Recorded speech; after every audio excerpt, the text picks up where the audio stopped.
Hello, everyone. I'm Olympia. Thank you for being here with me in this wonderful place called Lights Out Library, and I have a great story to tell you. We're going to explore a big chunk of world history tonight. Just for a moment, think about the language you speak, the laws you follow, some of the architecture around you, or even these images that pop up in your mind when you think about antiquity. All of this was influenced directly or indirectly by ancient Rome. And this is the story I will start telling you about tonight. Now, before we begin, if you wish to, you may close your eyes and allow yourself to forget about any worries as we embark on this adventure together. Assume a comfortable position. Maybe move a bit to settle. Take a long, deep, relaxing breath. And when you slowly exhale, feel your shoulders drop. Release the tension in your neck. Let your face soften and your jaw relax. Make sure your fingers are not clenched and that your legs are relaxed too. And allow the sound of my voice to guide you through this journey. So, we're going to see how over more than 1,000 years, a city has risen higher than any other before or after, morphing into a kingdom, a republic, and then an empire that spread its culture and technology across 3 continents. We will talk about the city of Rome itself and its empire, how it was conquered, organized, and developed. We will see how Rome reinvented itself several times throughout its very eventful history, and I will try as much as possible to evoke every aspect of it, the way of living, how Romans saw their world, the architecture, their military, economy, culture, and religion. Imagine you are in the center of Rome one day at the beginning of the 2nd century. You would feel like you are in a place like no other in the world. In a sense, this is the center of the known world. Rome has about 1 million inhabitants.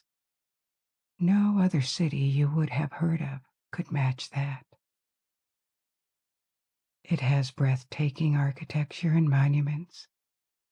The Forum is the busiest marketplace and political center in the world.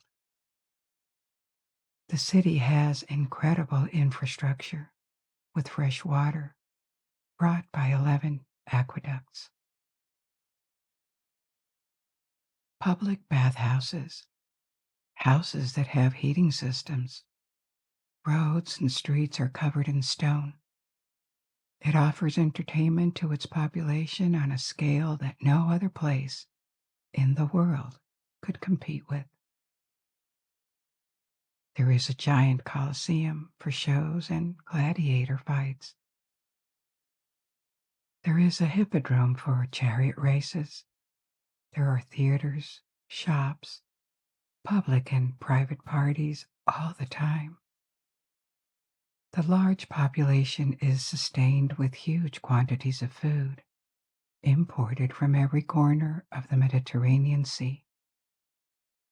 There are temples of multiple religions, including traditional Roman gods like Jupiter, Mars, or Apollo, their Greek equivalents, and temples to the main gods from faraway provinces like Osiris, Isis, or Sol Invictus.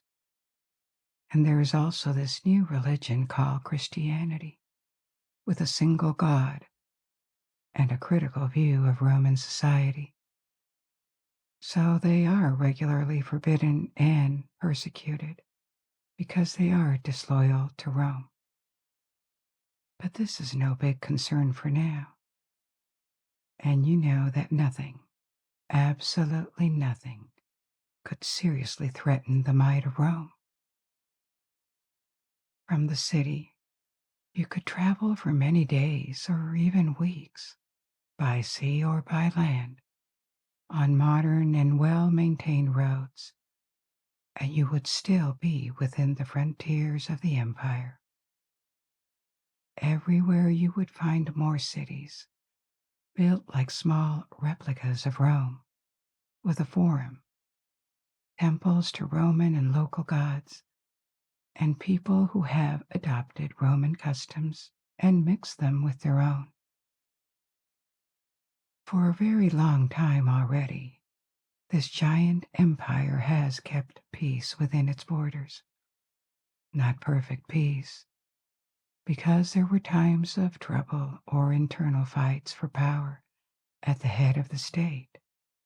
But still, this gigantic territory is incomparably safer and wealthier than it was before the age of Rome. And you can also be confident that Rome will keep expanding. It has not even reached its maximal extension yet, and it seems to be built to last forever. But this did not happen all in one day. It took centuries for Rome to emerge as this invincible power with tens of millions of inhabitants. Rome had humble beginnings, and it all started about 8 centuries BC in central Italy. The Romans had a legend about their origins, the legend of Romulus and Remus. According to the legend, Rome was founded in 753 BC as a city and kingdom by Romulus. Romulus and Remus were twins, and they were the sons of Mars, the god of war, and a Vestal virgin. Vestals were priestesses of Vesta, the goddess of the hearth in ancient Rome, and they did exist indeed. For centuries of Roman history, they formed a college. There were very few of them, only 2 to 6, depending on the period, and they took a vow of chastity. They served the goddess and looked after a sacred fire that had to burn constantly. Their worship and cultivation of the fire were believed to be crucial to Rome's well-being and continuance. So returning to the legend, when a Vestal became pregnant, she had to abandon the twins, and they were fed by a she-wolf. The image of the wolf feeding Romulus and Remus is one of the symbols of Rome. Later, Romulus founded Rome and killed his brother Remus, and to develop the city, he launched an expedition to abduct Sabine women to populate Rome. The Sabines were a people who lived in central Italy. They are not legendary, they existed, and progressively merged with the population of Rome. The legendary tale of Romulus and Remus appears to have emerged during the 3rd century BC, when Rome had already developed into a significant power. And obviously it is a myth. But episodes like the abduction of the Sabine women have roots based on reality. So how did Rome appear? The site where Rome was built is famous for having hills. There are 7 main ones, and the site was occupied for a very long time, including before the foundation of the city As far back as prehistoric times, there are signs of occupation. From the 10th to the 8th centuries BC, there were little hamlets on these hills, probably populated by shepherds. In the 6th century BC, the region of Rome, the Latium, was occupied by an ancient people called the Etruscans. I'm going to tell you a little bit more about them in a minute because they were very influential on the culture and traditions of Rome. From this period, the 6th century BC, the various groups of houses and villages merged into a town. A light fortification was built around it, and Rome became a small city. This region of Italy was populated by tribes under the influence of the Etruscans, and the newly funded Rome became the head of a small federation of cities in the Latium with an Etruscan king. So, who were the Etruscans? The origins of these ancient people remain a bit mysterious and get lost in prehistory. Their ancestors had already lived in Europe for several thousand years before they developed a civilization by the end of the Neolithic in what is Tuscany today. Then they expanded north to northern Italy and south to central Italy. They never formed a single state like a kingdom, but their cities were part of leagues, working like federations, and they controlled a big part of Italy for several centuries until they were vanquished and assimilated by Rome. Because the origins of Rome remain imprecise, there are conflicting views about the role of the Etruscans. We know that the Latium was populated by tribes that were not Etruscans, and the tribe that populated Rome was called the Latins. But it is unclear whether the Latins founded Rome and then fell under the influence of the Etruscans, or if the Etruscans themselves took the initiative to found the city and organize it. What we do know is that the first kings of Rome were Etruscans, and the Romans adopted many traits from their culture and society. The Etruscans had achieved the organization of their society into a state or several states. It sounds like a given today, but in antiquity it was not. A collection of tribes could live on a given territory without creating a central power and an administration. Forming states implies a certain level of organization and political thought. The Etruscan political system changed progressively. It was initially a monarchy with kings, but some cities became republics, just like Rome would be later. By republic, we are not talking about a democratic system as we define democracy today. It was an oligarchic republic where a few families controlled the state and made decisions. They founded numerous cities in Italy that became Roman cities later, and they developed a unique culture. They had a pantheon of gods and goddesses that are completely forgotten today, like Cathar, Uziel, or Laran, and they were in contact with the Greeks and very influenced by Greek culture and architecture in particular. The first Roman architecture was copied on Etruscan styles, so indirectly it took on this Greek influence. The Etruscans had developed very refined arts and crafts like sculpture.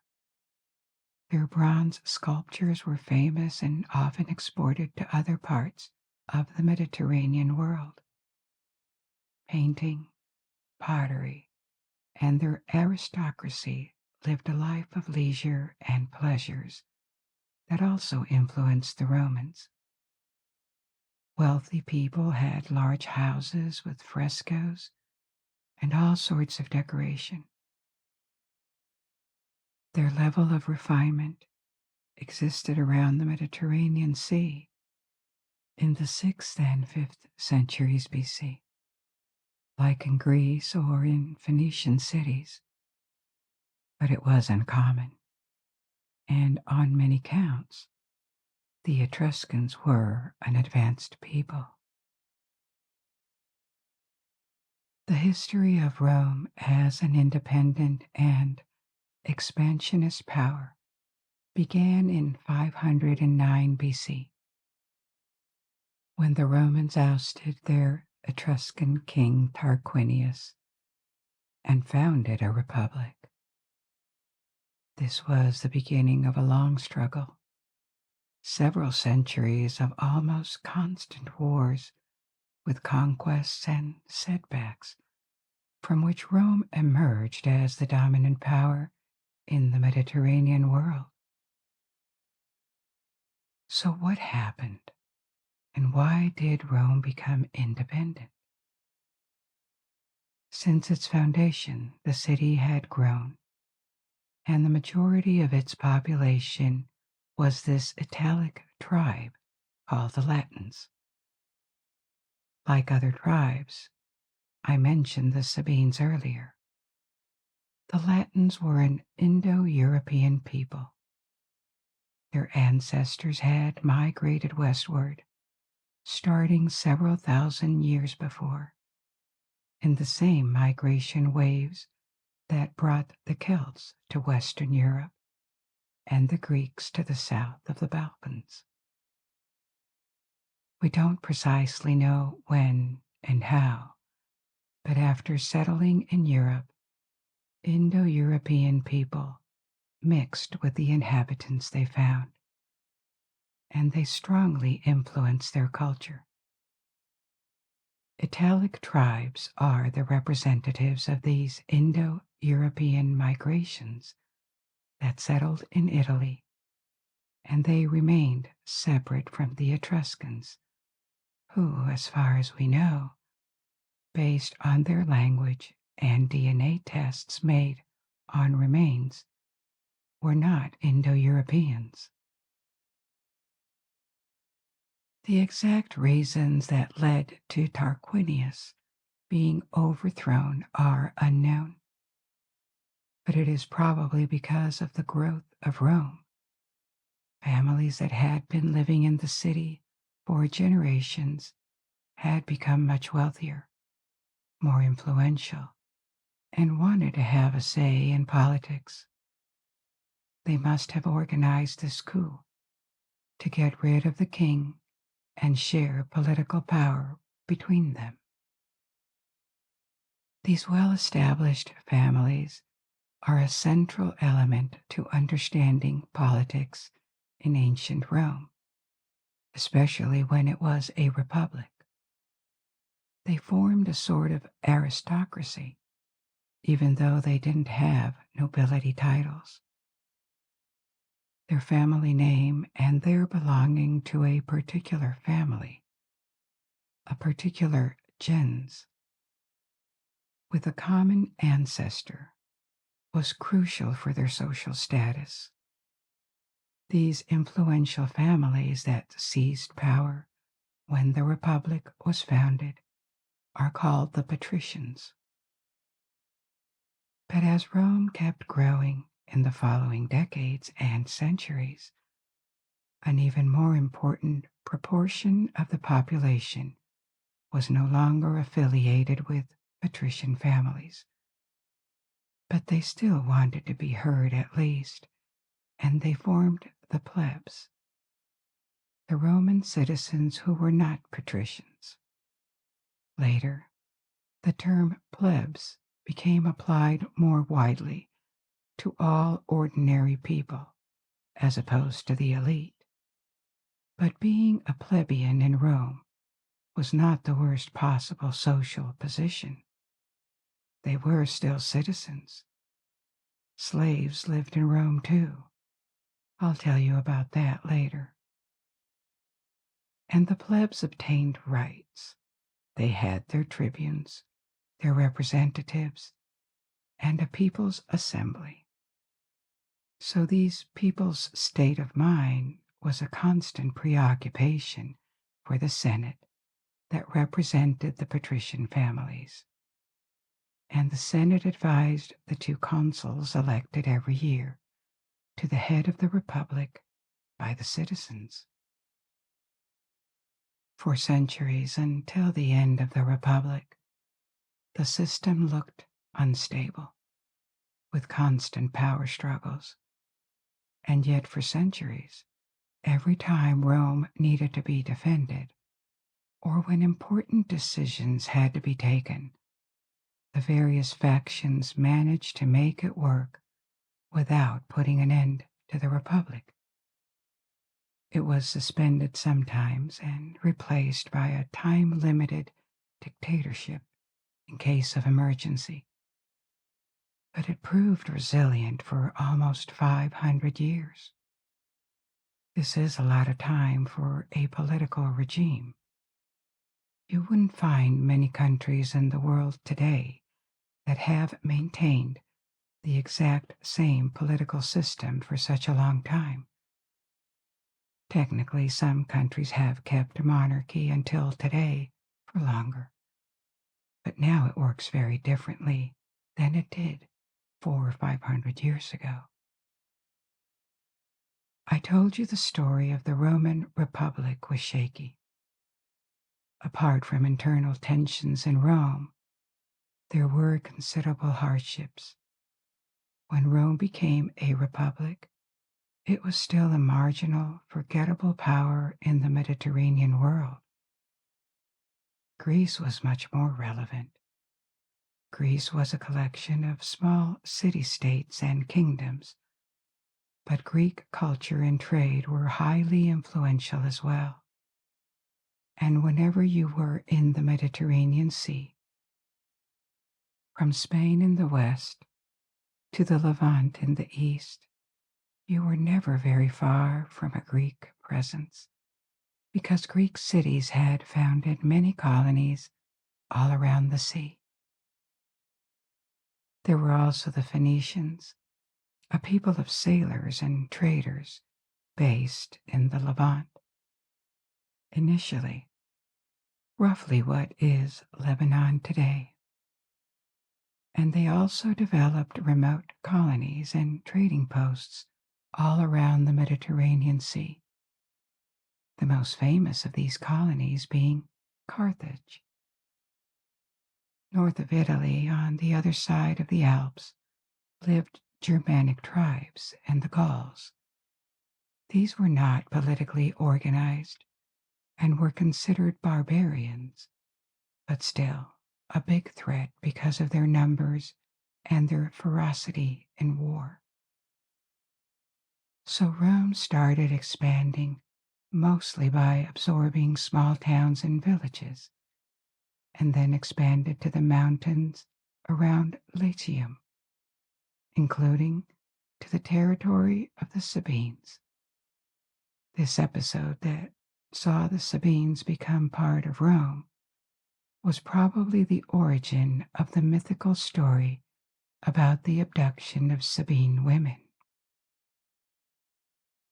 In the 4th century BC, Rome was threatened by a Gaul invasion of Italy. The Gauls lived mainly on the other side of the Alps in modern France, but they had occupied the north of Italy. and at the beginning of the 4th century, they attacked the Etruscans that lived between them and the Romans. They looted Etruscan cities and kept marching south in the Italian peninsula. The invading forces defeated the Roman military and captured nearly all of Rome's territory. The only part they could not take possession of was the fortified capital, considered to be the heart and origin of the city on one of the hills. Eventually, the Gauls agreed to leave Rome with a big ransom, 1,000 pounds of gold. And there is a famous anecdote. It's hard to tell whether it really happened or not. When the Romans were presenting the ransom that was being weighed on a scale, the Gaulish chief, Brennus, would have thrown his sword on the scale to make it heavier and said, Vae victis, which is Latin for woe to the vanquished, meaning that those who are defeated are entirely at the mercy of their conquerors. So Rome's beginnings were not that brilliant. The city was little more than a small state a century after becoming a republic, and it was already defeated and occupied. After the Gauls left, a fortification wall was built around the city. But for a long time, Rome remains stuck in a long, intermittent war against the Samnites, another Italic tribe that lived in south-central Italy. This war lasted for 70 years, and Rome suffered significant defeats throughout it, but ultimately they managed to subjugate the Samnites. In the 4th and 3rd centuries, Rome was focused on controlling Italy, conquering Etruscan regions to the north and fighting in the south against various opponents. In particular, King Pyrrhus of Epirus. Pyrrhus was a Greek general and then king of Epirus in the west of Greece. He fought against Rome for the control of South Italy and won several battles, but at such a cost that he is mainly remembered through the phrase Pyrrhic victory. A Pyrrhic victory is when your victory costs you so much and leaves you so exhausted that it doesn't feel like one and you cannot benefit from it. After years of fighting, Rome finally became victorious and expanded to the south. So, about a century after it was occupied by Brennus, Rome had reversed its fortune and become a regional power. As you see, war was almost constant, and early Rome was at risk of disappearing if it was vanquished. This situation lasted for decades in the 4th and 3rd centuries BC. And just as Rome was becoming a bit more comfortable, in Italy began the rivalry with Carthage and the Punic Wars. We're going to talk about that in a minute. During this period, Rome continued to expand and establish its own unique culture, absorbing influences from various Mediterranean civilizations, including the Etruscans, Greeks, and Italic tribes with whom they interacted. In addition to their tenacity, the Romans developed during this period an ability to absorb and further develop technologies and rules of urbanism that they used to their economic and military benefit. The first aqueduct to provide fresh water to the city was built shortly after the Gaul invasion, and so was the first main road, the Appian Way, Via Appia in Latin. This road connected Rome to Brindisi in southeast Italy. The building of Roman roads started from about 300 BC, and the roads are one of the biggest Roman assets in the conquest and continuance of their empire over the centuries. No civilization in the past had ever built that kind of infrastructure on such a scale. Roman engineering and architecture continued being developed until the very end, and it represented a peak in technology.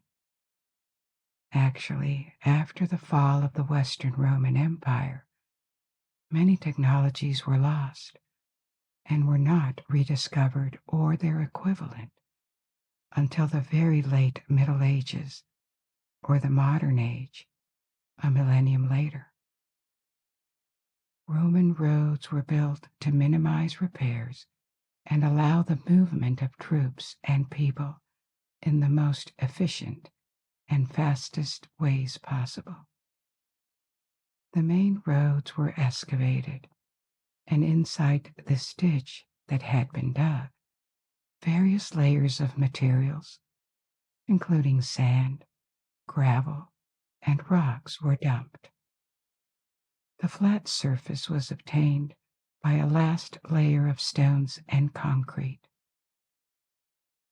The roads were straight, and generally the Romans would engineer solutions to obstacles rather than circumvent them.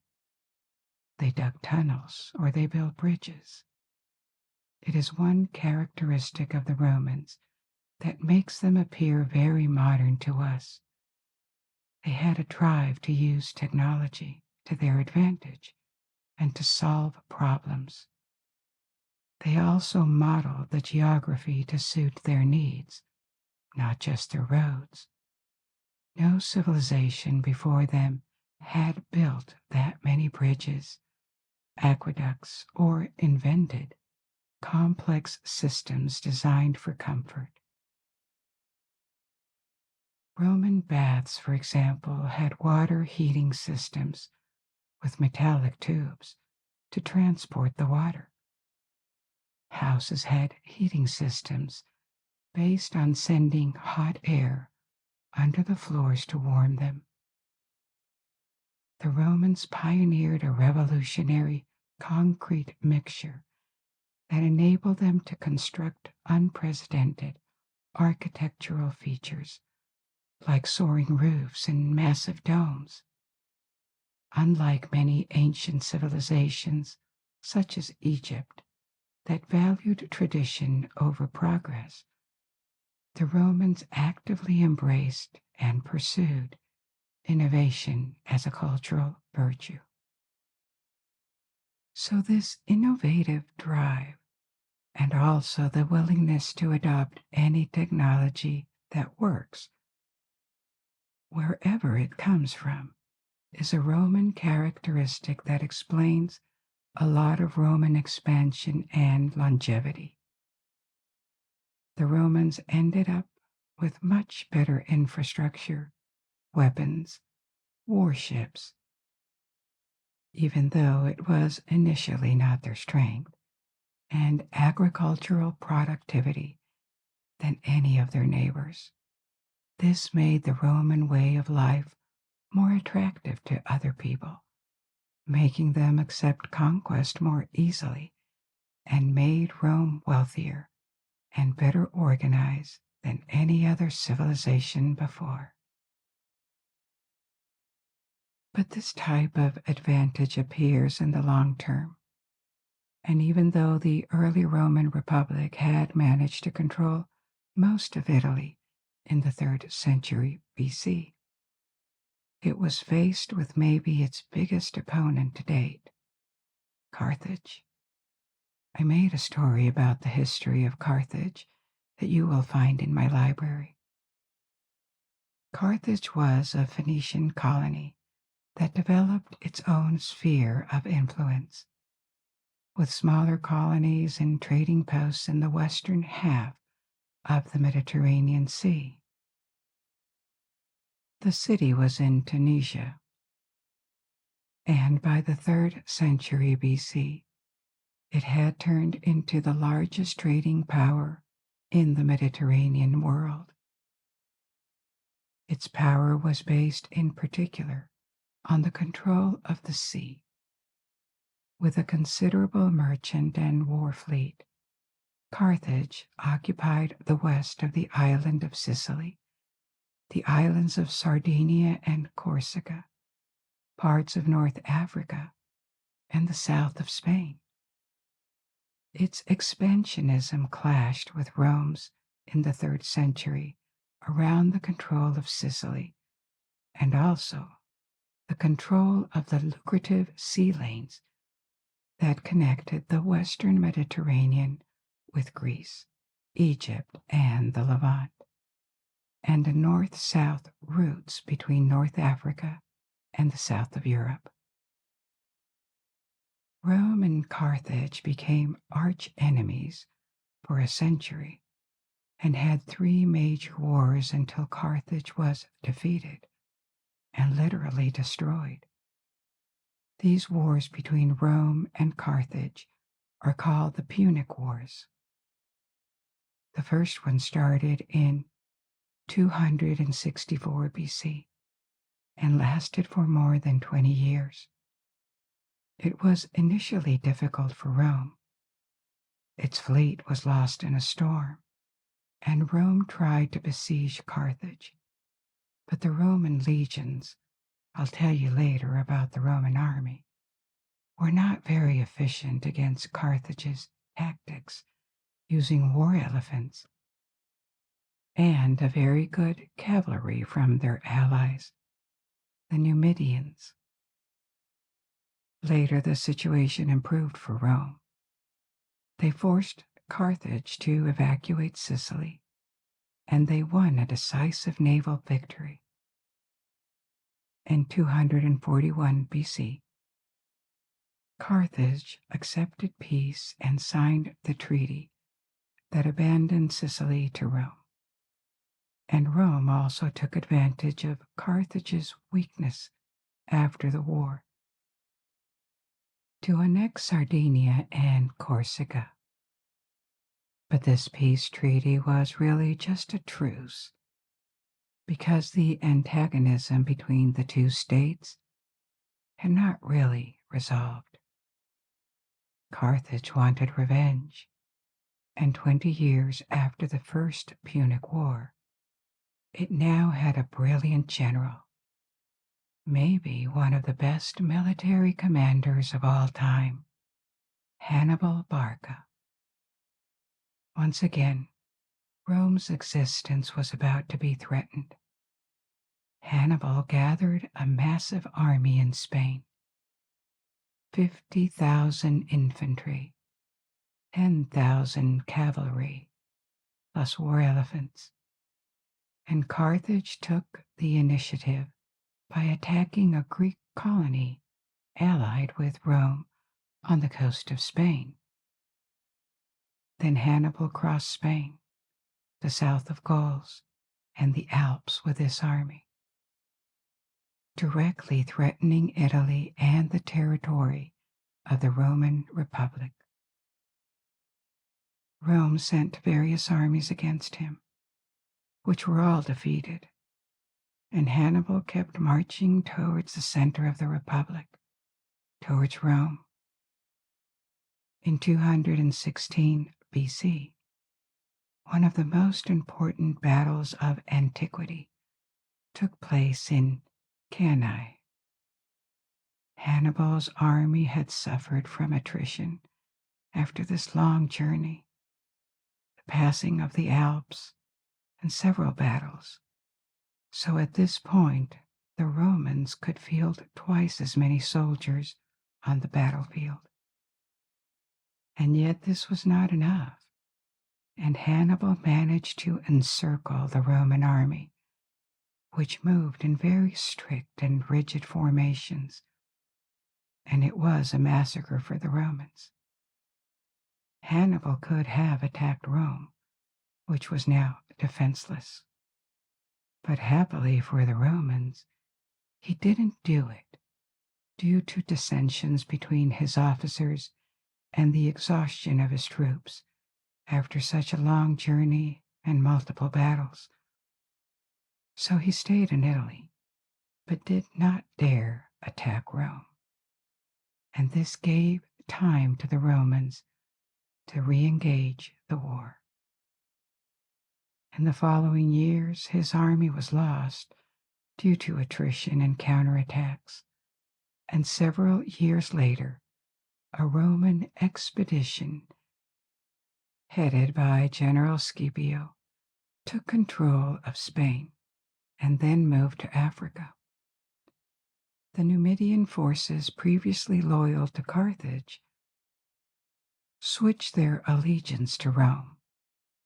With help from their new allies, the Romans decisively defeated the Carthaginian army in Africa in 2002 BC.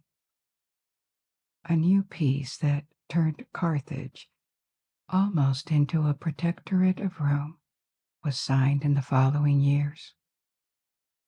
And with the end of the Second Punic War, the threat of Carthage was finally removed. But it was not the end yet. 50 years later, the Romans grew worried again about the possible resurgence of Carthage. And they had been so traumatized by past wars, and especially Hannibal's expedition in Italy, that they decided to take no risk. They started a third Punic War in 150 BC and besieged the powerful city for 3 years until it surrendered. The survivors in Carthage were sold as slaves, and the city entirely destroyed, finally removing any future risk for Rome. And it is true that once the Carthage menace was eliminated, Rome would now expand faster than ever in the 2nd and 1st centuries BC. After the Second Punic War, Rome conquered the north of Italy that was still in the hands of the Gallic tribes, pacified the Spanish provinces taken from Carthage, and also enlarged them, and it started to be involved in Greece. I mentioned earlier that Greece was in its golden age, the so-called Classic Age, when Rome was taking its independence as a republic. Then, when the early republic fought for its survival and expansion in Italy, the main events in the Mediterranean world were actually happening in the East. Alexander the Great was conquering one of the largest empires ever built in the Middle East and beyond. But after the fall of Carthage, the Greek world was somewhat decadent. Alexander's empire had not survived long and had been fragmented into several Hellenistic kingdoms. So Rome entered the game of alliances with some of these kingdoms that were fighting between them. Rome intervened in Greece, and after several wars, it ended up controlling it. At this point, in the middle of the 2nd century BC, the Roman Republic had become the most important power in the Mediterranean and had no rival left. Its armies had been victorious enough for people to forget the unfortunate defeats of early Rome or during the Punic Wars, and Rome was seen as a considerable military power. But what was this war machine actually? And how did it work? The Roman army may be one of the longest lasting institutions in the history of the world, because if we take into account its continuation with Byzantium, it lasted for more than 2,000 years. But it changed a lot over the centuries. At the beginning, during the kingdom period and early republic, it was small and probably based on Etruscan and Greek models. The backbone of the Roman army was infantry, and the ranks were filled with the lower classes, whereas cavalry, which was comparatively small, was left to the patricians because they had the wealth to afford horses. The role of commander-in-chief was assumed by the king and later by the consuls when the republic was created. In the 5th century, the troops were organized in phalanx like Greek armies of the time. That is to say, a formation with a line of soldiers armed with spears or pikes. During the Republic, the army was reorganized to create legions. A legion was the equivalent of a division in modern armies. It was a unit of 5,000 to 7,000 men. Legions were divided into smaller units of command. There was the cohort, a tenth of a legion, and then there were groups of 100, themselves divided into groups of 10. Most soldiers in the army were citizens. The term legion comes from the Latin legio, which means draft or levy, and each man had to provide his equipment. But then, with the expansion to all of Italy and the creation of overseas provinces, the army of the Republic grew dramatically in size. The permanent army reached 150,000 men in the 3rd and 2nd centuries. At times of war, this number could be tripled by drafting citizens.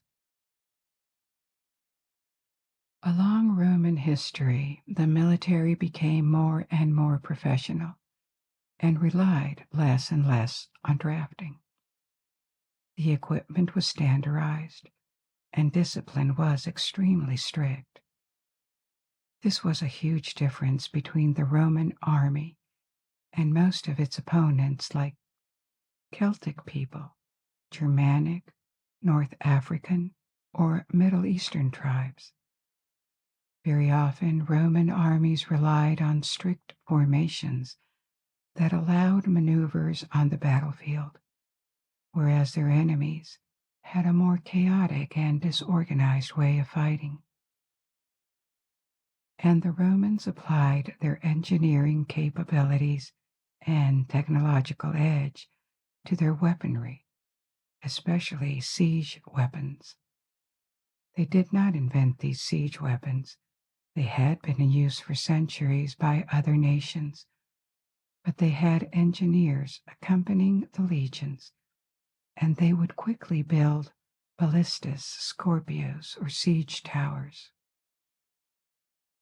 Roman armies could also move very quickly, thanks to the network of roads. By the end of the empire, there were 50,000 miles of main roads that connected all the provinces with the heart of the empire in Italy. After the Punic Wars, the Roman Republic acquired allies around the Mediterranean. Generally, an alliance with Rome was a first step towards absorption into the empire later. So Roman armies fought, often alongside non-Roman troops that remained separated from them on the battlefield. Structurally, Roman armies had relatively few cavalries and bowmen, and the allies provided this type of troops. The non-citizens fighting alongside the legions were called auxilia, auxiliaries, in the late Republic and Empire period. So with the passing of centuries, this Roman army became increasingly professional.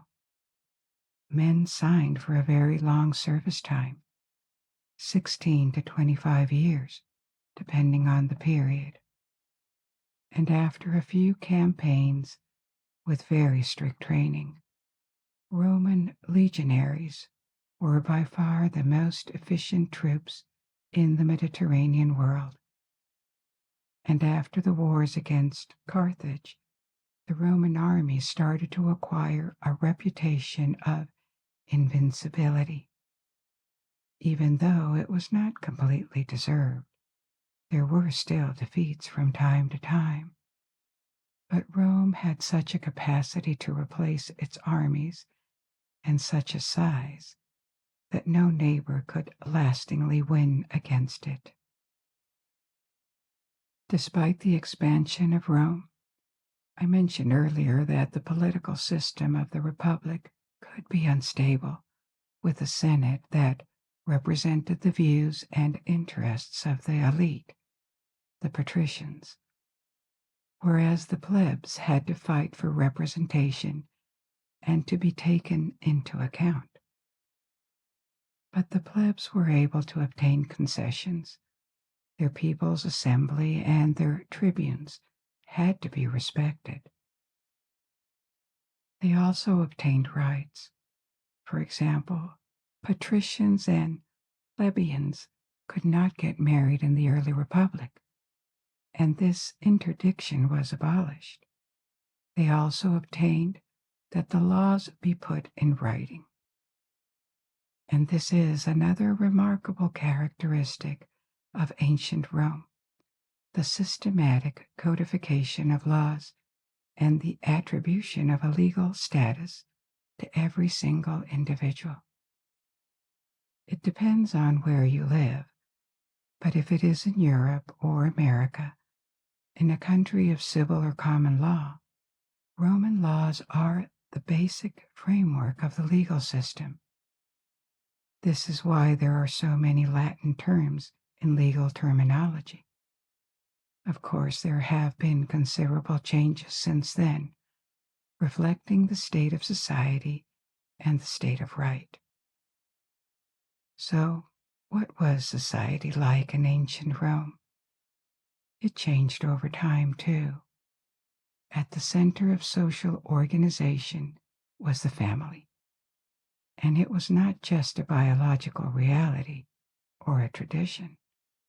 A family was a legal construction. At its head was a master, a pater familias.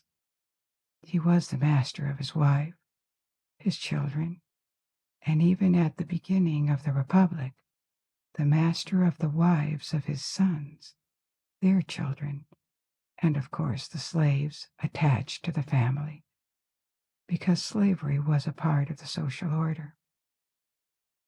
When slaves were freed, they remained legally inferior because they were not born free. Their children would be freeborn. Slavery was everywhere, in wealthy homes and in the countryside. Slaves were mostly prisoners of war and their descendants, but many of them ended up being freed by their masters, or they had the right to save money and buy their freedom. From a legal standpoint, slaves were considered movable property, almost like a piece of furniture, because there were a few limitations. Mutilations, acts of cruelty, or murder were forbidden by law. But obviously, between the state of right and practice, there can be a gap. And in fact, life as a slave could be anything from a daily nightmare to almost a decent life when slaves had more generous masters. Apart from the limitation, inequality in status was part of the law. Women were minors and members of the family. The gens had very little rights. The paterfamilias was like an absolute king at the head of the family and could punish or make decisions at his discretion. During the Republic, all citizens were allowed to vote to elect the consuls. Patricians and plebeians alike. The status of citizens excluded women, children, and obviously slaves, and these basic rules remained in effect for centuries. But over time, the law and social views evolved towards a bit more emancipation of family members. The size of the family unit decreased as the sons could form their own family when they got married. So the paterfamilias no longer ruled over his daughters-in-law and their children, and women were progressively given a little more leeway, but not much. Roman society was extremely patriarchal. Obviously, these are just general traits, and families could be very different. And social class was also a factor. A wealthy woman may have had more actual freedom than a poor man, even a poor citizen. Everyday life in a Roman city revolved quite a bit around the forum, which combined economic, social, and religious dimensions. It was primarily a business district first, where people went to shop and trade, to borrow money, to participate in gatherings like ceremonies or festivities, and eventually listen to orators who expressed their opinions. The forum was also the place where public opinion was shaped. Going to the forum was a normal daily activity for the Roman citizen, not only in Rome, but in all Roman cities. And so was going to a public bath at least once daily. There were separate baths for men and women. Another type of occasion to socialize was through entertainment. Rome and lesser cities too built huge infrastructures for this. Entertainment was generally free of cost for visitors, and sometimes food and beverages were offered to the participants. You may have heard the phrase panem et circenses, meaning bread and games, the formula to keep the populace quiet and avoid revolts. Games and entertainment took particularly epic proportions in the city of Rome. There was the Circus Maximus for chariots racing, and of course the Colosseum, where shows were organized. There were gladiator fights, combat between men, or fights between men and wild animals. Over time, these shows became increasingly spectacular, and entire battles could be recreated. To us, these shows look both fascinating and somewhat monstrous. Thousands of people gathered to see people getting killed in front of them. It is incredibly cruel and vicious to us. It also reflects what life was like in antiquity. Despite all the refinement in Roman culture, life was harsh and always very uncertain. Medicine was not very different from magic. It was unable to do much in many cases. So the presence or risk of death was part of everyday life, and human life had relatively little value. There was no such thing as human rights, of course, and it would have sounded completely absurd to a Roman citizen as a concept. In a society with strict separation between social classes, clothing was also very differentiated. Common people generally wore dark tunics made of coarse material. Patricians, on the opposite, wore linen or white wool tunics, and the same distinction existed between the dresses worn by women. Men also wore togas that reflected their age and function. And what did they eat? It depended on the regions, of course, but a typical diet in the city of Rome consisted of bread, salad, cheese, and fruits with meat occasionally.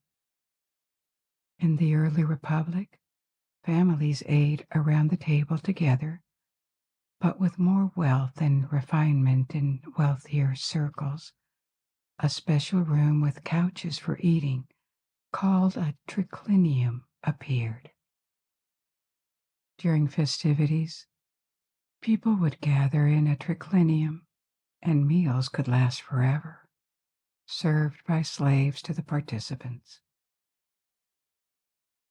Wine was a very common beverage for all social classes, starting from the 3rd century BC.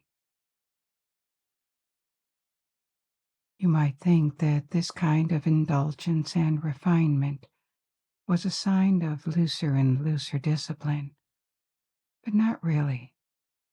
Even though there were excesses happening, losing control was always regarded as a serious flaw, and so was alcoholism, for example. Most of the time, wine was served diluted with water, and drinking undiluted wine was seen as a sign of alcoholism and condemned harshly. In political life, the accusation of alcoholism or softness was frequent against opponents. Another major part of social life was religion. We generally don't picture the Romans as very religious, like, say, the Egyptians, because there are other traits to their civilization, and there was close to no religious fanaticism or fundamentalism in ancient Rome. Actually, Romans never tried to force their gods on anyone. They would just build temples that coexisted with local deities. The idea that proselytism was necessary was alien to them. They just did not see the point. So, in this sense, they were tolerant when it comes to religion.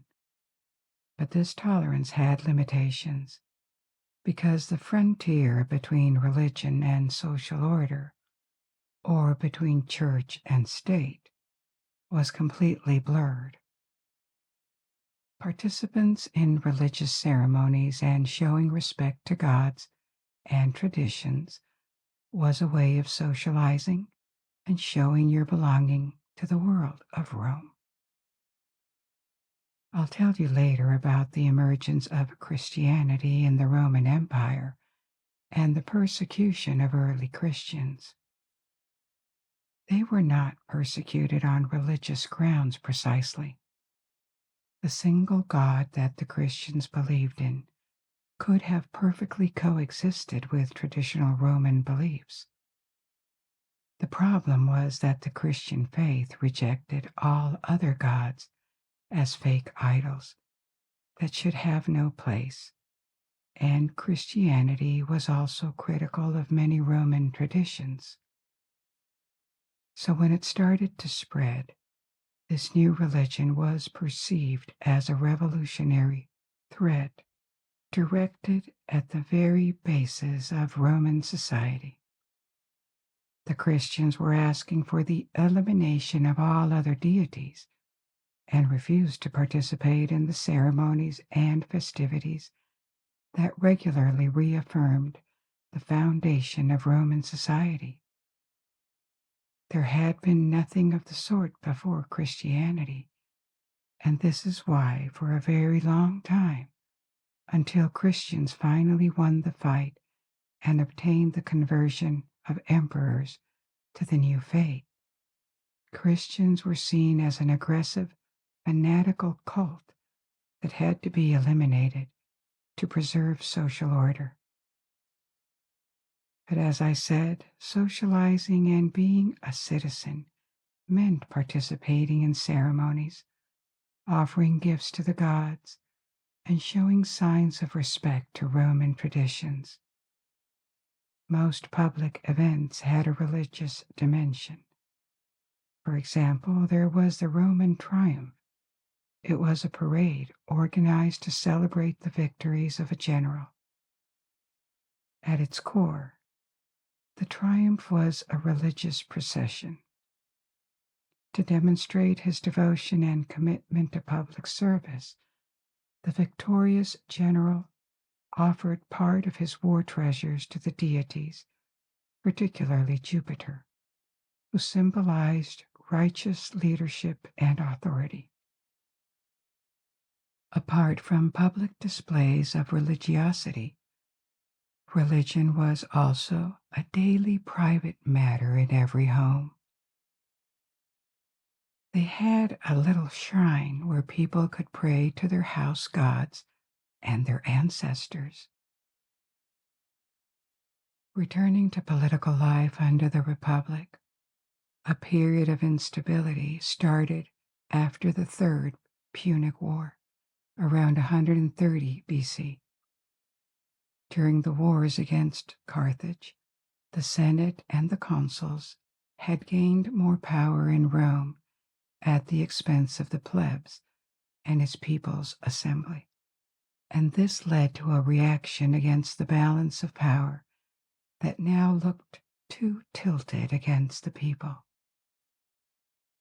In 133 BC, a man called Tiberius Gracchus was elected tribune of the plebs and tried to reform agrarian law to favor small peasants, which infuriated large landowners and the Senate too.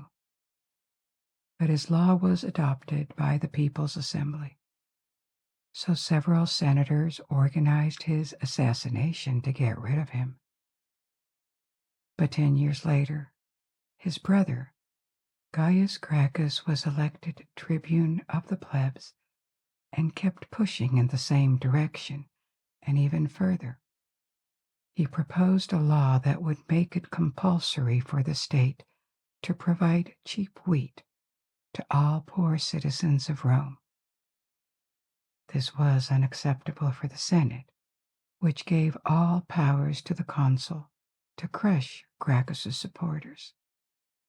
Troops were brought to the entrance of Rome and forced the separation of Gaius Gracchus's followers. Calm eventually returned in the following years, but this episode with the Gracchus brothers was extremely dangerous and damaging to the Republic, because violence and assassination had become ways of governing, which they weren't before. This weakened the Republic and can be seen as the beginning of a process that would ultimately destroy it from the inside. A few years later, things didn't improve. A general called Marius rose with the support of the plebs. He was sent to pacify Numidia in North Africa, and he returned covered in glory. He was elected consul 6 times in a row and gained more military glory against the Germans in the south of Gaul at the end of the 2nd century BC. He was so popular that the People's Party hoped to use and benefit from his prestige to seize power in Rome and marginalize the Senate. Finally, Marius did not dare to do this, but the Republic passed close to dictatorship by the People's Assembly. And temporary dictatorship happened a few years later, with a civil war in Italy with another general, Sulla. Sulla was another strong man covered in military glory. As he was campaigning in Greece, the plebs seized power in Rome and started to tyrannize aristocrats. Sulla returned to Italy and fought armies sent by the People's Assembly. He finally won and took Rome back from the hands of the People's Assembly, becoming a dictator. And he used his power to reestablish balance with the Senate. Sulla is remembered as the model of a dictator because after he had used his extraordinary and supposedly temporary powers to restore the Republic, instead of staying, he abdicated and ended his life as a simple citizen. Despite the restoration and the ongoing expansion abroad, the Republic remained unstable and faced multiple threats in the first century BC.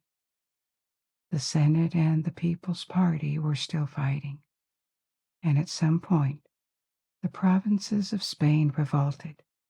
Pirate activity increased and began to threaten supply lines to Rome. And on top of this, a major slave revolt happened in Italy around the famous slave and gladiator Spartacus. Spartacus's revolt was repressed violently. It is not the only slave revolt that happened, but it is certainly the largest and the most famous one.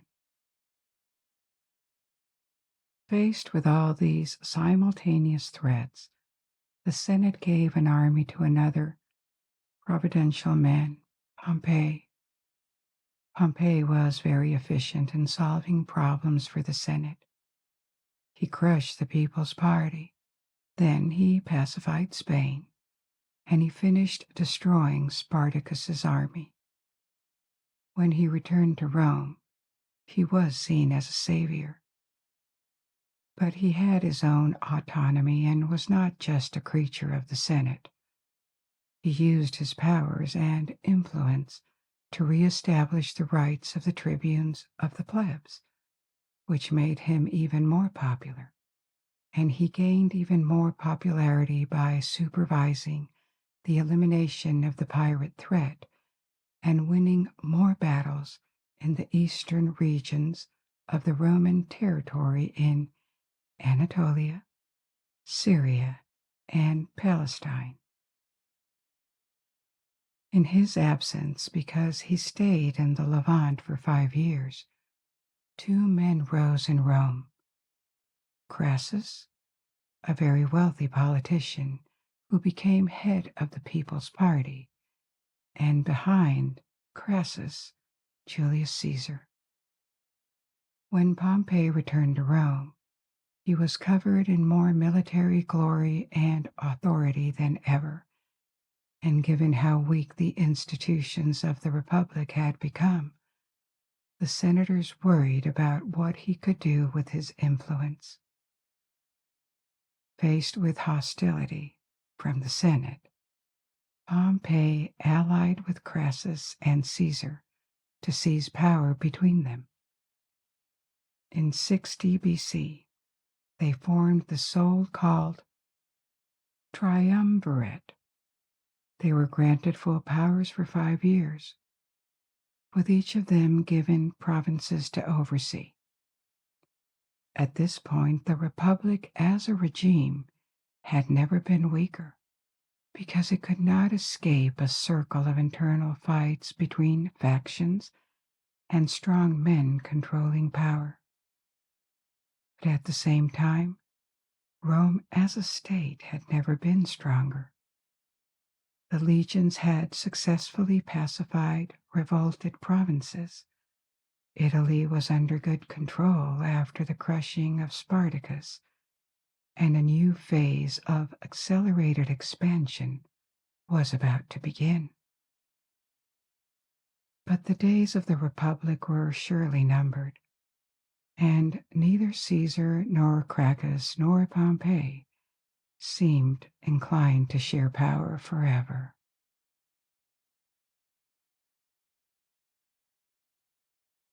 So we ended our story of the Roman Republic in the middle of the first century. The Roman Republic was already very ancient by then. It had been founded by the end of the 6th century BC and had already gone through many hardships to stabilize its institutions, conquer Italy, defeat Carthage, and expand all around the Mediterranean Sea.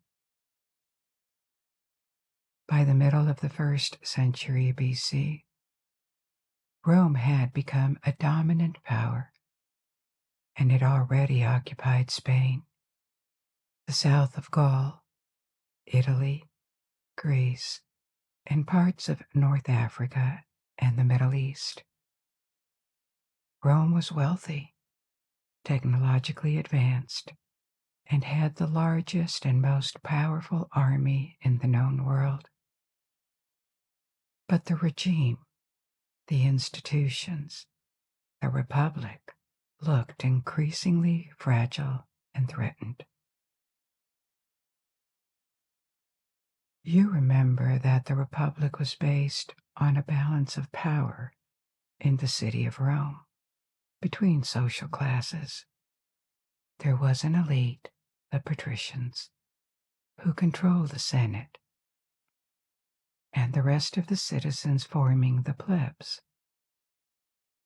After several centuries, these institutions were very respected, and Romans were culturally very suspicious of individuals trying to seize power for themselves.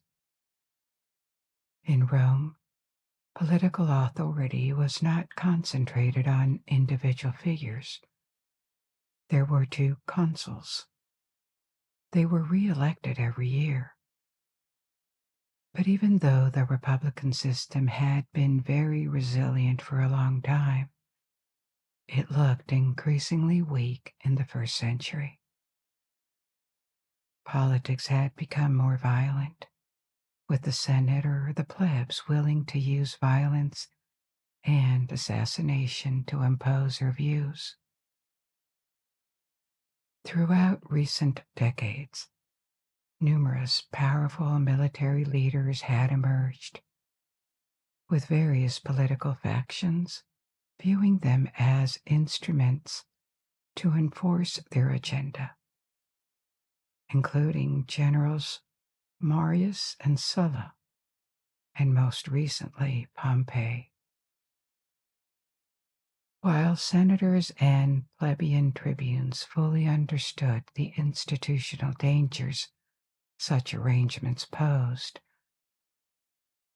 they remained unable to resist exploiting these relationships when it advanced their own political objectives. During the 70s BC, the strong man of the moment was Pompey. He had served the Republic and Rome very well by pacifying Spain, organizing the elimination of pirates in the Mediterranean Sea, and his role in completing the suppression of Spartacus's slave rebellion, and even sailed to the Levant to conquer more provinces for Rome. When Pompey returned from the East after 5 years, his military glory and authority were unmatched, and these were the best pathways to power and influence in Rome. But many senators were worried about what he could do with this influence, and they turned hostile. So Pompey allied with the two men who had risen in his absence. Crassus, and Caesar. The three of them were given full powers for several years. They shared power between them, which was more acceptable in Rome because of the republican traditions, and their unofficial alliance is called the triumvirate. This is where we stopped at the end of part 1. Neither of the three were inclined to share power forever, and they tried to use the years they had ahead of them to strengthen their positions. Crassus was initially the political patron of Caesar. He had amassed a considerable fortune and was even called the richest man of Rome, and had been elected tribune of the plebs. Crassus and Pompey hated each other, and the alliance was constantly unstable.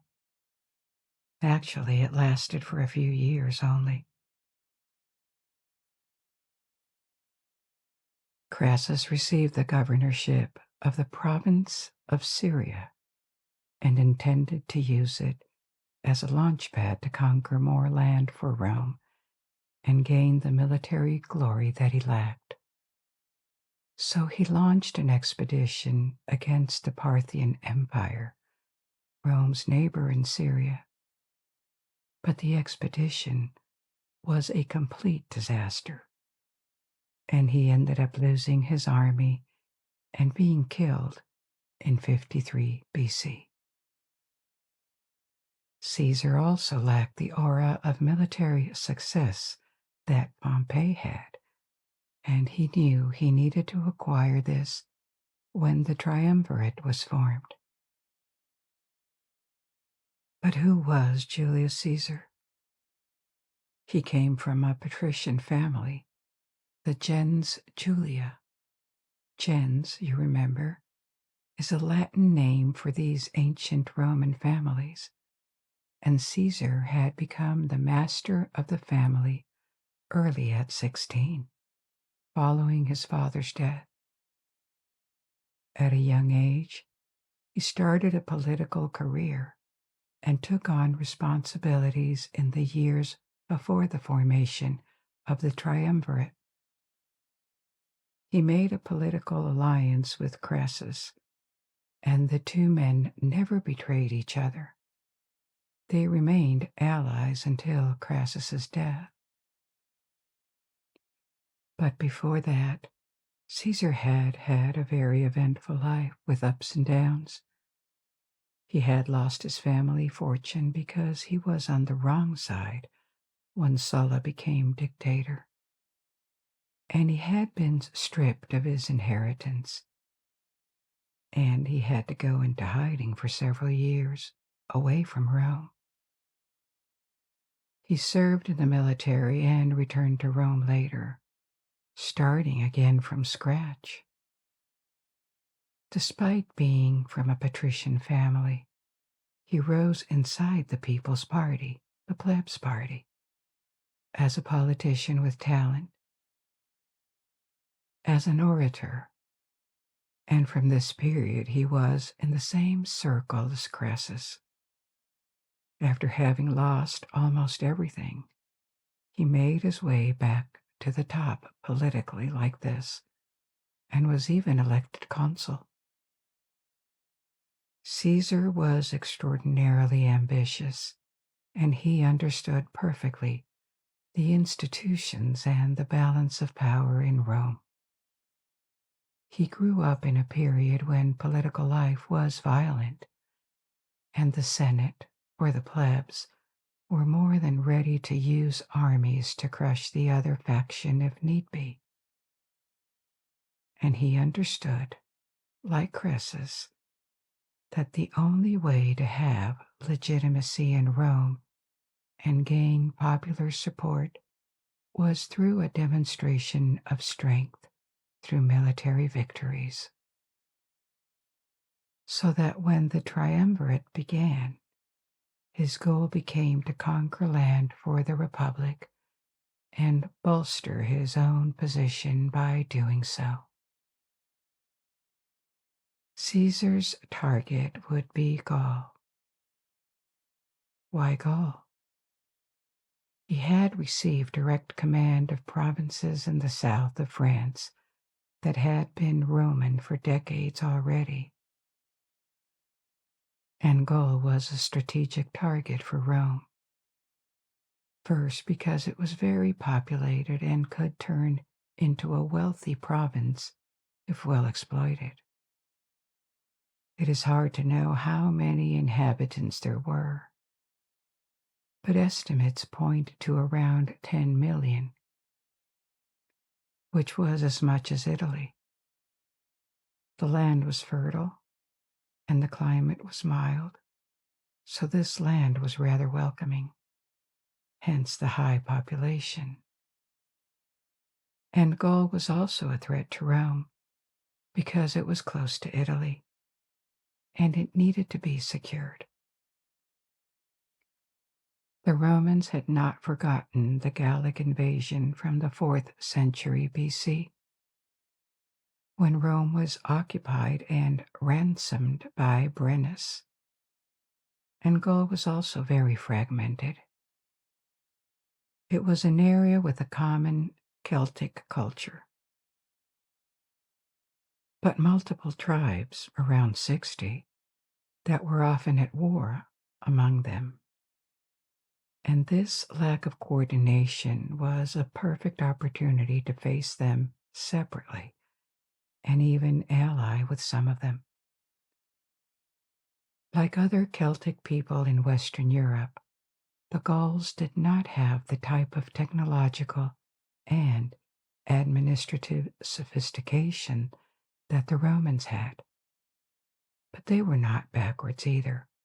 They had cities, some of them of a significant size, and their weaponry was on a par with the Romans almost. In particular, their metallurgy was as good as Rome's.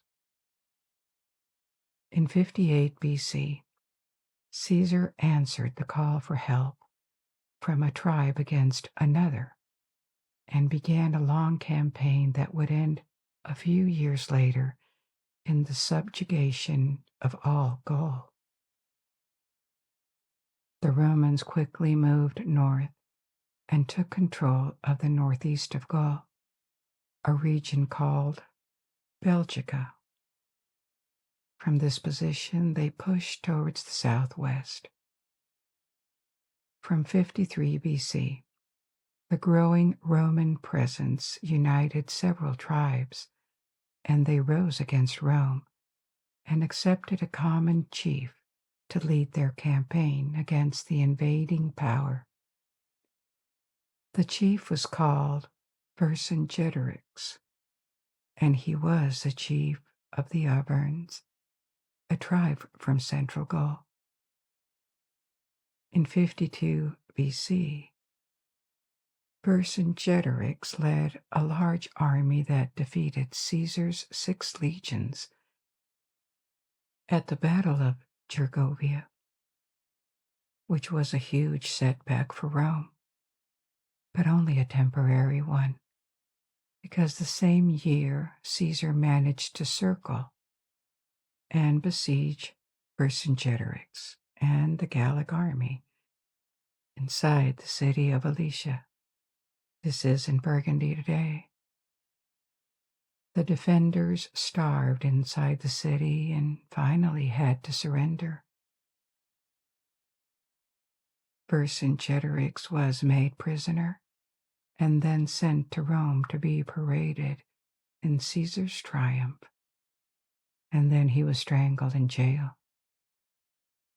After that, over the following years, Gaul was pacified and turned into a new province of the Republic.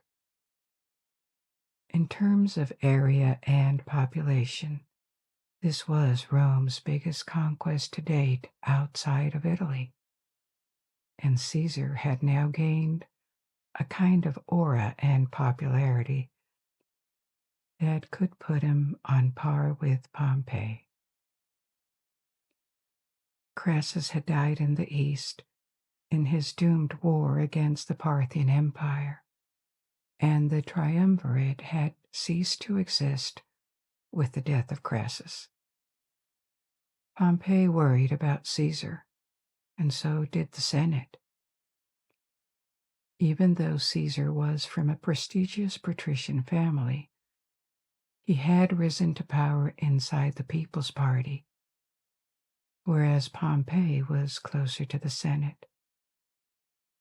So the senators named Pompey the only consul, and as Caesar was on his way back to Italy, they ordered him to disband his army. Caesar refused, and instead marched on Rome with it. This is when he would have said, "Alea iacta est," the die is cast. And this is an anecdote that was probably made up later, but it reflects how Caesar knew that defying the Senate and Pompey could only have two outcomes: victory or death. And this Latin phrase, "Alea iacta est," the die is cast, remained as a way to say that events have passed the point of no return. There is another phrase, crossing the Rubicon. The Rubicon was a river in northern Italy, which means about the same.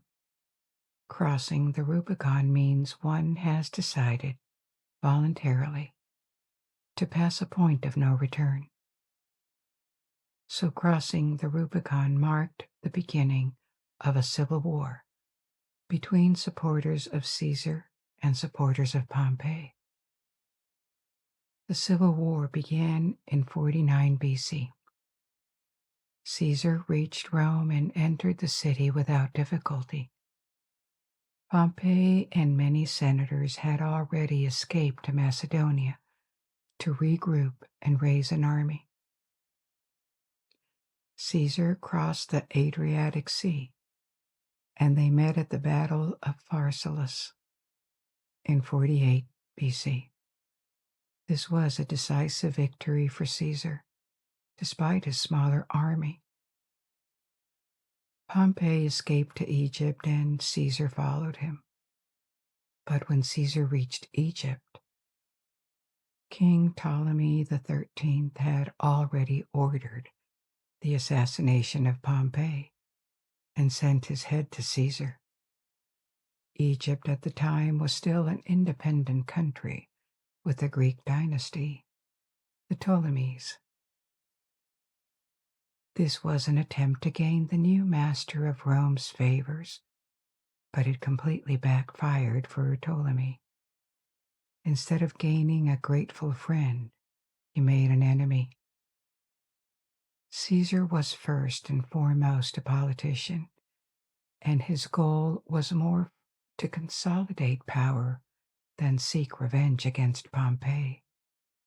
Showing mercy and uniting factions was the best way to appear above everyone else and secure in his power, which is why he forgave many senators and other supporters of Pompey and even gave them back their positions.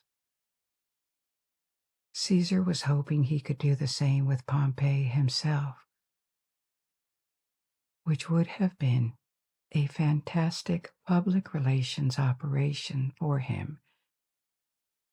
But by trying to gain his favors, Ptolemy XIII stole this opportunity from him. In Egypt, Caesar met Cleopatra. She was fighting against her brother Ptolemy to become the sole ruler of the country, and Caesar started a relationship with her and helped her secure the throne. So because Pompey had been assassinated before Caesar would convince him to accept defeat and become loyal, he had to keep fighting against the remains of Pompey's family and supporters in the following years. From Egypt, Caesar also kept campaigning in Asia, What we call Asia here is Asia as it was defined by the Greeks and the Romans. Asia began in Turkey, and the world east of Mesopotamia was very mysterious to them. The Romans were perfectly aware that there were countries far away in the east. Alexander the Great had reached Central Asia and even India. And they also knew about China because already in antiquity there was the Silk Road that brought various products from the Far East by land, mainly through Central Asia and the Middle East. After changing hands many times, precious Chinese products and spices from Southeast Asia arrived in Rome. If you're interested, I have a story about the Silk Road in my library. So, returning to our story, by 46 BC, Caesar had finished pacifying the Republic's provinces, and this Republican empire was larger than ever. And in Rome, he had promoted himself to dictator for life. The Republic still existed, and so did its institutions. But in fact, a dictator for life is not that far from a king or an emperor. By gathering so much power in his hands, whereas there was no imminent threat that called for it, and without a time limit, Caesar was continuing the weakening of republican institutions, almost ruining them, and he could not know it, but he was paving the way towards the transformation of the republic into an empire governed by a single person. Maybe that was inevitable back then. Long before Caesar, the functioning of institutions had started to deteriorate and had turned more and more violent. Several civil wars had taken place in less than a century, and because of Rome's size, with all these new provinces far away, maybe the kind of republic that worked well when the territory was smaller was now doomed. We'll never know. But maybe the alternative to Julius Caesar and his successors taking charge of all power could have been the explosion of Rome, which now extended from modern Spain in the west to Syria in the east, and from Belgium to Libya. What is undeniable, anyway, is that the transformation of the Republic into an empire that we are going to discuss opened a more peaceful period inside the frontiers of Rome, at least at the beginning. It almost put an end to the vicious circle of faction fights in the city of Rome, leading to civil wars in Italy and beyond. But Caesar would not be the one to put an end to the Republic. He still had opponents within Rome, motivated by their own ambitions and also a willingness to preserve the Republic. He also had opponents to his politics, especially in the ruling and wealthier classes, because as a dictator he instituted in large part the People's Party's program. He limited the senators' power. He distributed land to war veterans and poor people. It would be completely anachronistic, but if we had to position Caesar's policy on a left-right political axis, as we do today, Caesar's policy would have been firmly on the left side, and this didn't please everyone. In 44 BC, Caesar was assassinated inside the Senate by a conspiracy, including his own adoptive son, Brutus. Caesar had chosen a successor, his nephew Octavian, better known as Augustus, his future name as the first emperor of Rome. But when Caesar was killed, Rome was still a republic, and once again the struggle for power resumed immediately. Three men allied to form a new triumvirate of military dictators. The three men were Octavian, the heir, and two consuls, Marcus Antonius, better known as Mark Antony, and Marcus Lepidus. The latter was a close ally to Caesar until his assassination. The three members of this new triumvirate shared between themselves the administration of provinces, like had been done before in the first triumvirate 20 years earlier. Octavian took the western provinces, including the city of Rome, Mark Antony the east, and Lepidus the south, with North Africa. Like Julius Caesar before him, Octavian was not inclined to share power, and his main rival was Mark Antony, who was now away from Rome.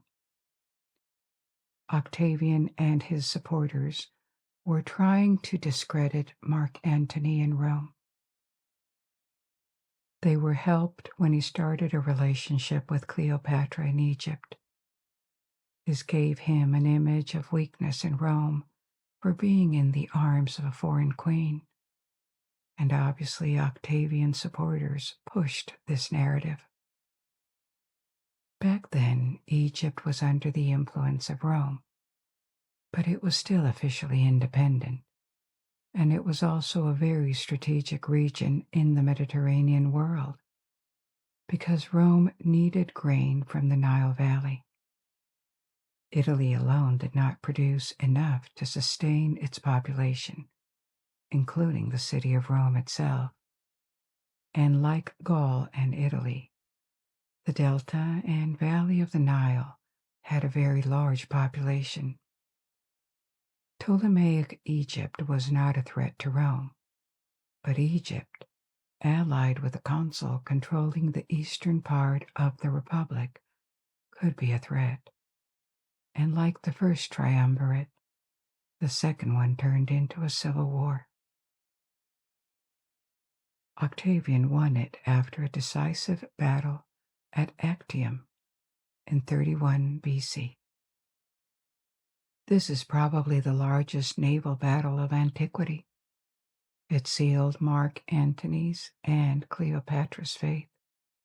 They both committed suicide afterwards, and it ended the independence of Egypt that became a Roman province.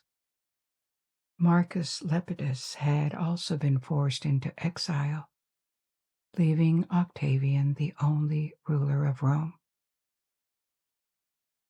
In 27 BC, he was made imperator, meaning commander by the Senate and people of Rome. By the way, this is the meaning of the initials SPQR, Senatus Populusque Romanus. Senate and people of Rome, that together formed the government of the Republic. Later, Octavian was awarded the name Augustus, meaning the venerated. So officially the Republic was not abolished. Augustus was too smart to do that, and it remained in place for 3 more centuries, but only as a facade. Augustus emptied the Republic from its substance. The new imperators in the system he created would inherit their charge and rule for the rest of their lives, forming dynasties. This is why the year 27 BC, when Augustus was made emperor, is considered to be the end of the Republic and the beginning of the empire. But There was never any proclamation of it. Actually, Augustus just continued Caesar's work that had been interrupted by Caesar's assassination. The end of the Republic in all but name, and the complete victory of Augustus, opened a period of long-lasting stability, which is something that the Republic had never really enjoyed. Stability here means that no war within the frontiers of the European Empire took place. There were many conflicts on the frontiers to defend provinces and gain more, but the inside of the empire was kept safe for about 200 years. Transitions between emperors were rarely smooth. We're going to talk about that. But the empire was not hit by a large-scale civil war like before, until at least the end of the 2nd century AD. For these reasons, the beginning of the empire is also the beginning of the so-called Pax Romana, the Roman peace, a long period of stability that did a lot for the prosperity of each province, and that was still remembered as a golden age, centuries after the fall of the Roman Empire. So what does this prosperity mean exactly? Because as always in history, we tend to focus on events, trends and people in power and how societies worked. But people had many other preoccupations in their daily lives.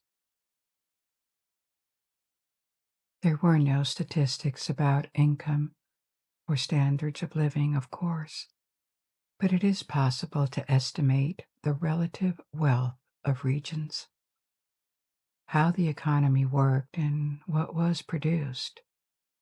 The wealthiest region of the empire was very probably Italy, because it had the best infrastructures. It received taxes from other provinces, and it was the center of trade flows within the empire. It was followed by Roman Asia, which is to say Anatolia, Turkey, Egypt, and Gaul. The economy was obviously mainly agrarian, centered on agriculture, but mining and metallurgy enjoyed enormous developments in Roman provinces. The main mining regions of the empire were Spain, Gaul, and Anatolia. For some metals like lead, the Roman Empire had a visible impact on world production. We know it through the analysis of ice layers in Greenland. Old layers of ice keep the memory of what the atmosphere of the Earth was like several centuries or even several millennia ago. And the levels of lead pollution in the atmosphere rose dramatically in the first centuries AD. Then they collapsed, and they returned to the peak from the Roman era only in the 18th century, when the Industrial Revolution was burgeoning. The same for copper. Spain alone produced about 40% of world copper in this period. Iron production was estimated at 3 pounds per inhabitant per year. This is much more than in medieval Europe. Precious metals stayed within the frontiers of the empire. They circulated with trade between the provinces, but there was no major inflow or outflow of precious metals if you consider the entire Roman Empire. So thanks to mining, the stocks of gold and even more of silver rose dramatically. Later in the Middle Ages, precious metals became scarce in Europe because Europe was a net buyer of foreign products and needed to pay in precious metals. So again, it took more than a millennium and the discovery of the Americas for Europe to return to the kind of precious metal abundance that it enjoyed during the Roman Empire. There were also banks, and credit was available to traders. This was made possible by the monetization of the economy. Contrary to other ancient societies, people under the empire expressed the price of goods in money. Barter was no longer the normal way of doing trade. An abundance of Roman coins was created, and they are still relatively abundant in museums and private collections today. The state functioned by raising taxes on income, trade between provinces, and could finance the army and spectacular infrastructures, especially in Rome itself. The distribution of income and assets was very unequal. It is estimated that about 90% of people lived with the bare minimum, and we are just close to subsistence. Close to 10% of the population formed like a small middle class, often to be found in cities. And then you had 1 or 2% of the total population able to live in various levels of luxury. These are just vague estimates that reflect the inequality between social classes. These figures cannot be taken as hard data, but they give a fair image of what the social structure looked like during this period. Actually, the distribution of income was quite similar to what was observed in Europe and the Middle East until the Industrial Revolution began, and then a broader middle class appeared. There were big fortunes in some families. Some of them made a fortune out of banking by lending money and real estate. This is how Crassus from the first triumvirate made his fortune. But as the empire declined in the 4th and 5th centuries, it became harder and harder to make these extremely wealthy families pay taxes and the state. The government became increasingly poor inside an otherwise wealthy empire. Some historians have blamed this absence of funding for being one of the reasons the Roman Empire was unable to defend itself against barbarian invasions. Let's not be simplistic, because there were other reasons too that we will discuss later. But maybe there's a lesson to ponder here. By refusing to give a little, the very wealthy of the Roman Empire may have lost everything because the society their wealth was based on was destroyed. And there can be no fortune without a functioning government and society to make it work and protect it. Let's return to the reign of the first emperor Augustus, because the fall of the empire is still quite far in the future. It was a long reign. He died apparently of natural causes in 14 AD.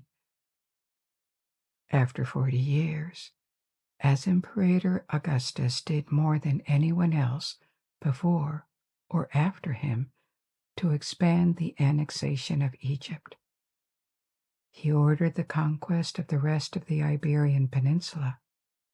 Rome had been in Spain for a long time, already more than 200 years after the Second Punic War, but the entire peninsula had not been occupied before. And he also pushed the northern frontiers to the Rhine and the Danube. It did not go without difficulties, especially against the Germanic tribes. The Romans suffered one of their worst defeats ever against the Germans at the Battle of Teutoburg Forest in 9 AD. 3 Roman legions were destroyed at once. The numbers of legions had been increasing to 50 during the Civil War against Mark Antony.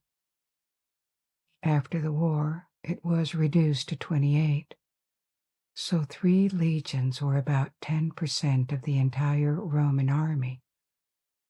But still, despite a few setbacks and unrest in new provinces, the reign of Augustus was very successful at expanding Rome and strengthening the new regime.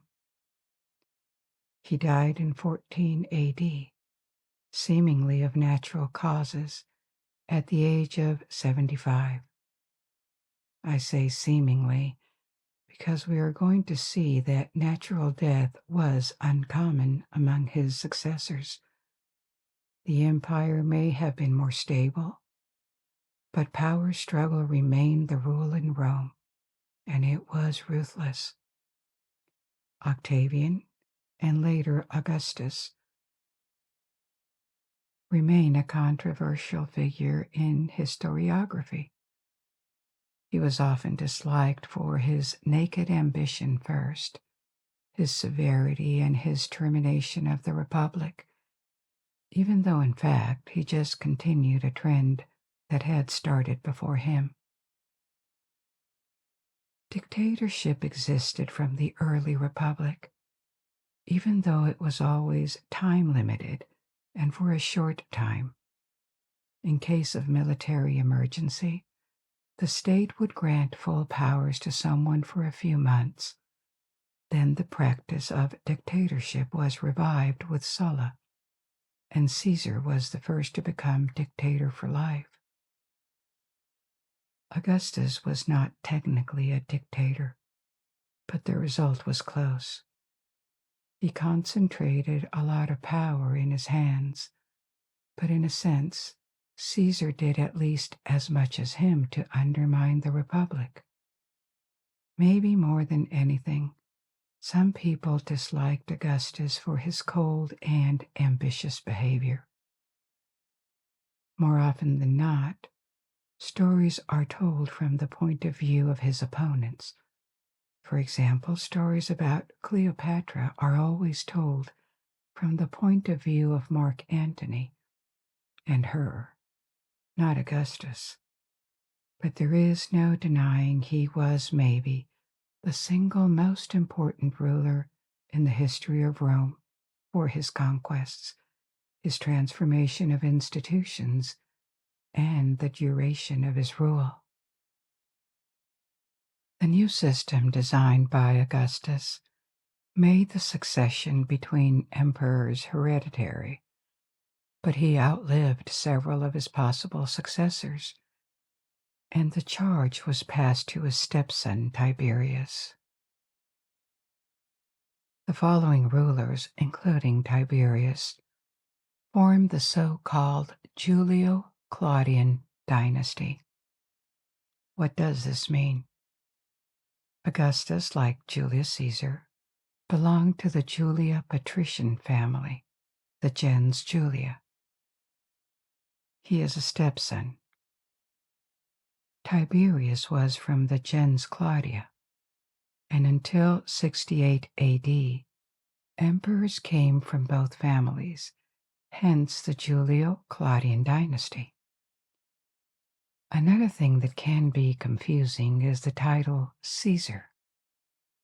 Initially, it is a name, the name of Julius Caesar, but it became a title claimed by successive emperors that would be called Caesar. The direct successors of Augustus pale in comparison. After a few years, Tiberius became increasingly paranoid and ordered executions to get rid of anyone who could possibly have plotted against him. When he died, most of the people who could have succeeded him had been killed, and it fell on his grandnephew, Gaius, better known as Caligula. Caligula means literally little boots. but the name has become a symbol of madness, according to accounts, but they have to be taken cautiously. He once appointed his favorite horse to the Senate, and there are more stories of the same type. Caligula's reign was short. It lasted 4 years only, until he was assassinated by the commander of his guard, and his successor was Claudius. After the death of Caligula, the empire could actually have been terminated and the republic reinstalled. The Senate discussed it, but the Praetorian Guard acclaimed Claudius as emperor, and the empire lasted thanks to this. The Praetorian Guard was a special guard created recently by Augustus, so when these events happened, it was this that was directly protecting the emperor and maintaining order in the city of Rome. So Claudius became the new emperor and proved more functional than his two predecessors. At least he was not paranoid or insane. He continued the empire's expansion, ordering in particular the conquest of Great Britain in 43 AD. Great Britain was never entirely controlled. The Romans went up north, about to where the modern separation between England and Scotland is today. Claudius's family life and succession have been the subject of many theories, novels, and dramatic works because he could have been poisoned by his fourth wife, Agrippina, to ensure the passing of the title to her son and his adoptive son, Nero, at the expense of Britannicus, Claudius's son from a previous marriage. Agrippina has been described by many historians as ambitious, violent, and ruthless, and there is some truth probably to it. She was also described as very beautiful, so she became a stereotype of the overtly ambitious and immoral femme fatale, in a sense. In any case, she ended up executed by her own son, Nero, 5 years after his accession. Nero's reign lasted for 15 years, and he is one of the most famous Roman emperors, even though not for the right reasons. We cannot exactly know to what extent, but she certainly intended to at least share power with him or even control him. But he solved this little mommy issues by ordering her stabbing to death. Nero did a lot to develop cultural infrastructure in Rome. There was a giant fire in Rome in 64 AD, and this was convenient for his building projects. So he has always been suspected of being responsible for it. And the legend of Nero playing the harp or enjoying the show while Rome was burning appeared. It is most certainly untrue, but there is no proof of this anyway. But it is true that Nero was not perfectly sane. He believed to be a god and a genius artist, and he ordered the construction of the Domus Aurea, the Golden House. It was a giant palace with landscaped gardens that needed a lot of space in the heart of Rome.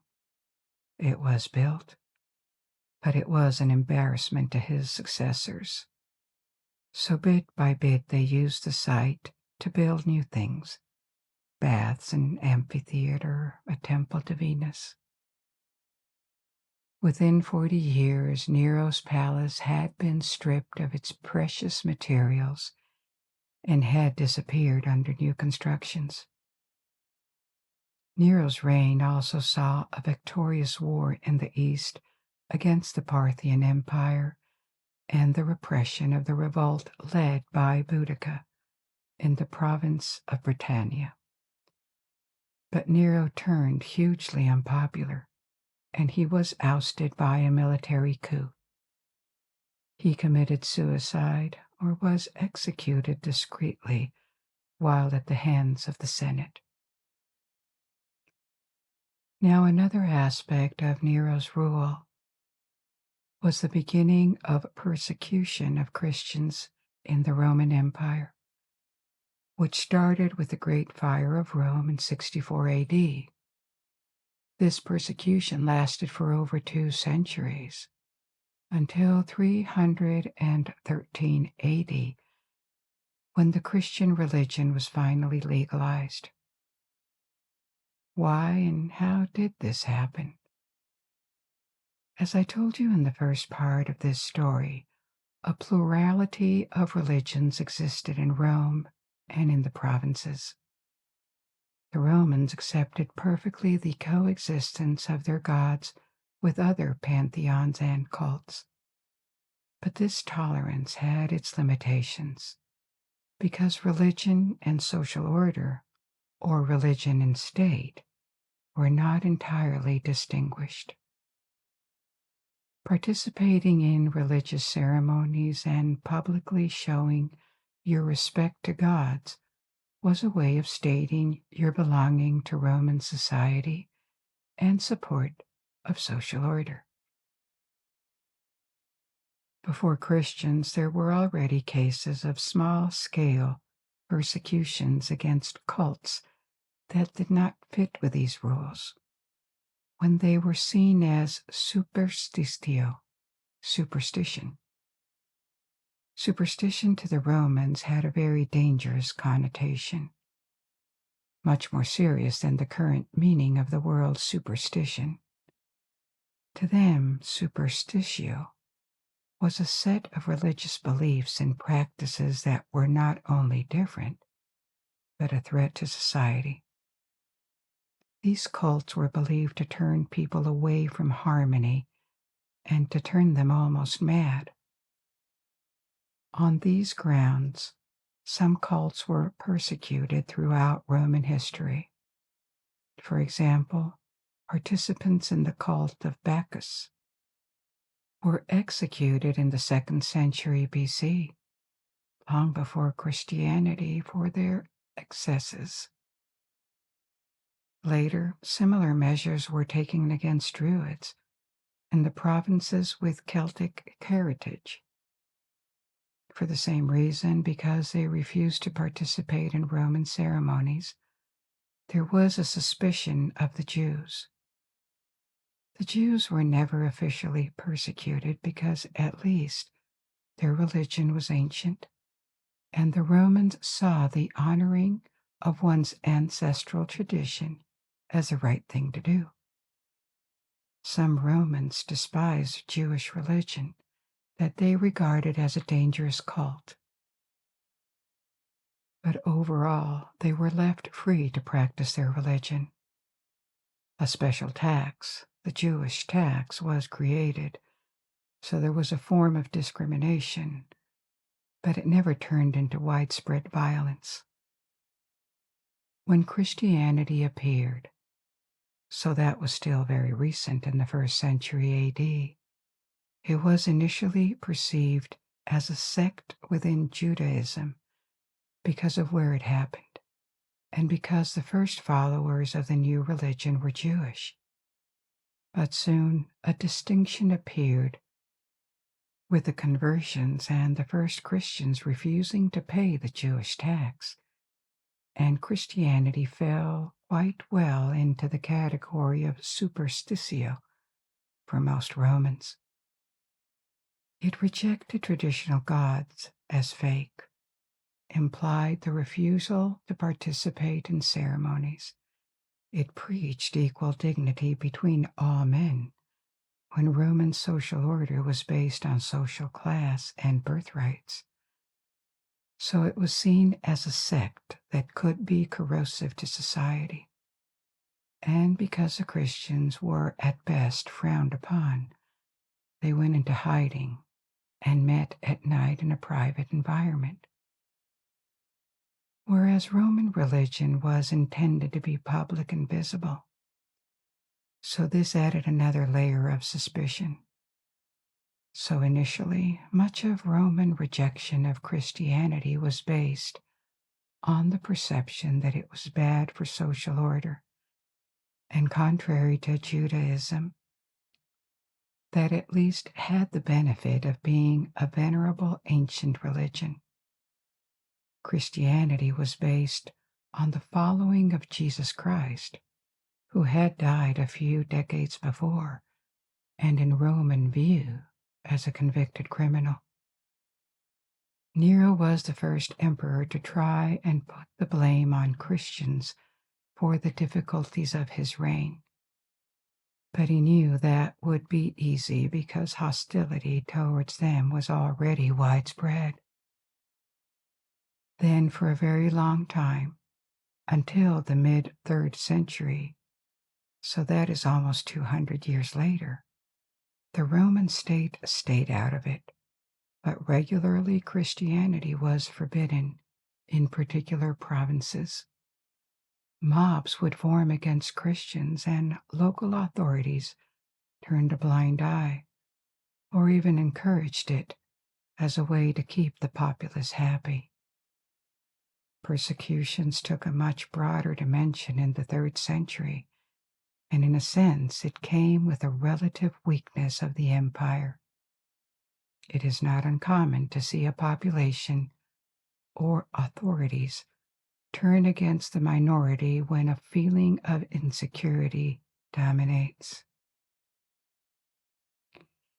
In 250 AD, the Emperor Decius issued a decree requiring public sacrifice to the gods, which in fact was a sort of testimonial of allegiance to the emperor and to the established order, like a loyalty oath.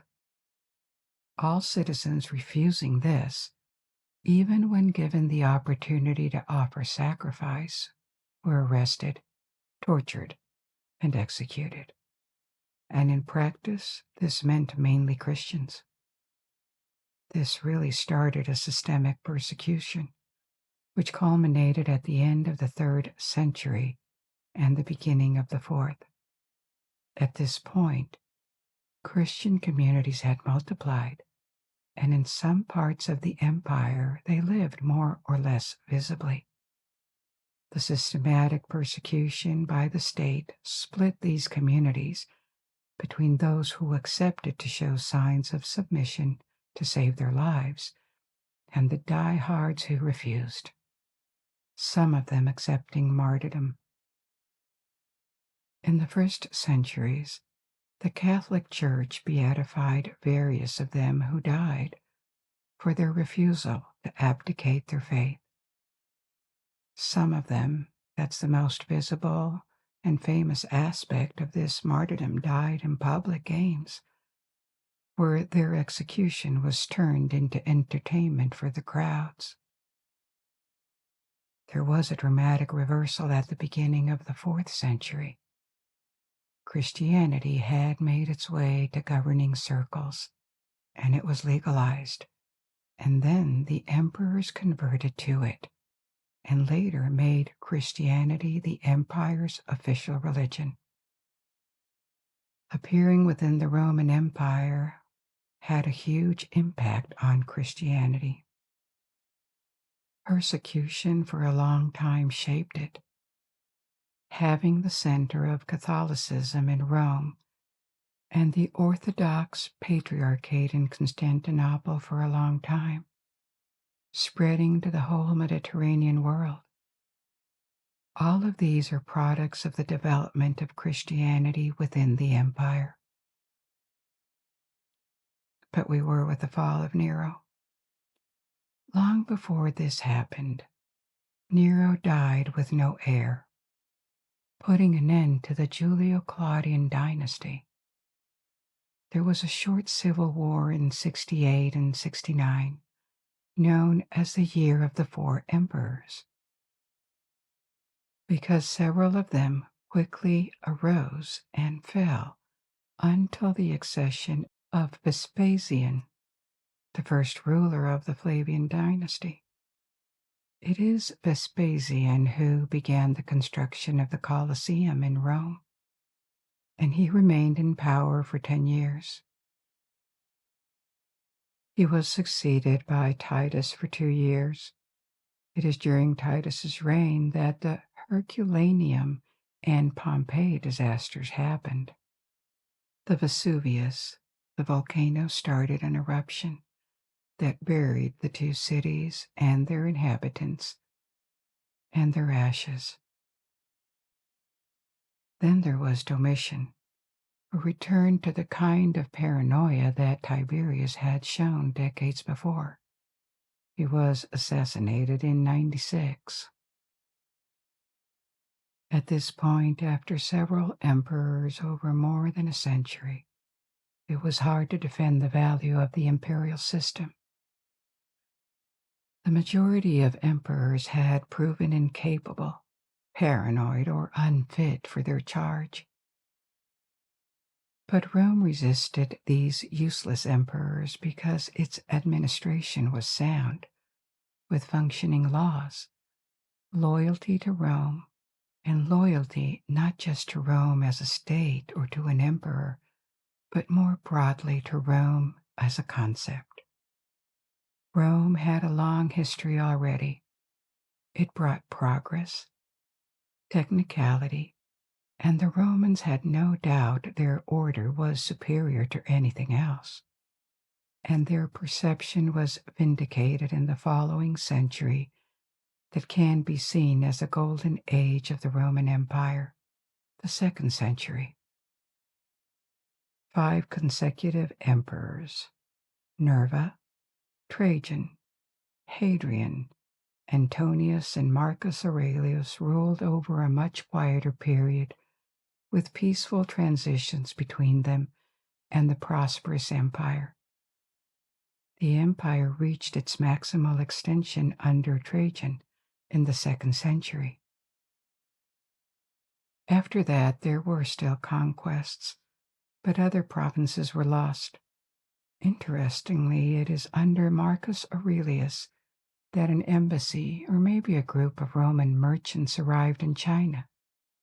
The phrase Pax Romana applies very well to the 2nd century, because even though there were wars on the frontiers and occasional revolts, overall order was maintained, and political life was somewhat quieter in Rome. Transitions between emperors may have been helped by the fact that until Marcus Aurelius, none of them had a biological heir. The title was transmitted by filiation. Each emperor selected and then adopted his successor. But Marcus Aurelius had a son, the future Emperor Commodus. And many historians date the beginning of Rome's decline to Commodus's reign. If you are wondering, this is the same Commodus that appears in the movie Gladiator. The emperor he assassinates at the beginning would be Marcus Aurelius. And like in the film, Commodus was mad indeed, but he stayed in power for 12 years until a plot led to his assassination in 192 AD. After Commodus's death followed a period of unrest, and various pretenders appeared. The one that finally won after a civil war was Septimus Severus. He was supported by parts of the army and defeated his last opponent in 197 at the Battle of Lugdunum. It was the name of the city of Lyon in France. There was a period of respite with various emperors from the dynasty founded by Severus, but the empire entered a severe crisis for 50 years, from the 230s. It is called the crisis of the 3rd century. Political instability and the violent death of emperors had returned. In 235, Alexander Severus was murdered by his own troops, and the empire was hit by pressures from the outside that it failed to contain. Germanic tribes raiding across the borders, the Sassanid Empire in the east, which was a successful revival of the Persian Empire that succeeded the Parthian Empire. And on top of this, in 251, a large epidemic called the Plague of Cyprian began. It may have been smallpox, and it caused high mortality and disorganized the whole empire. The situation was so out of control that in 258, the empire broke up into 3 states, one with Western Europe, Britannia, Gaul, and Hispania, one on the east with Syria, Palestine, and Egypt, and what remained in the middle. It took 16 years and 2 emperors to restore the empire, defeat barbarians, and the revolted provinces to reform it.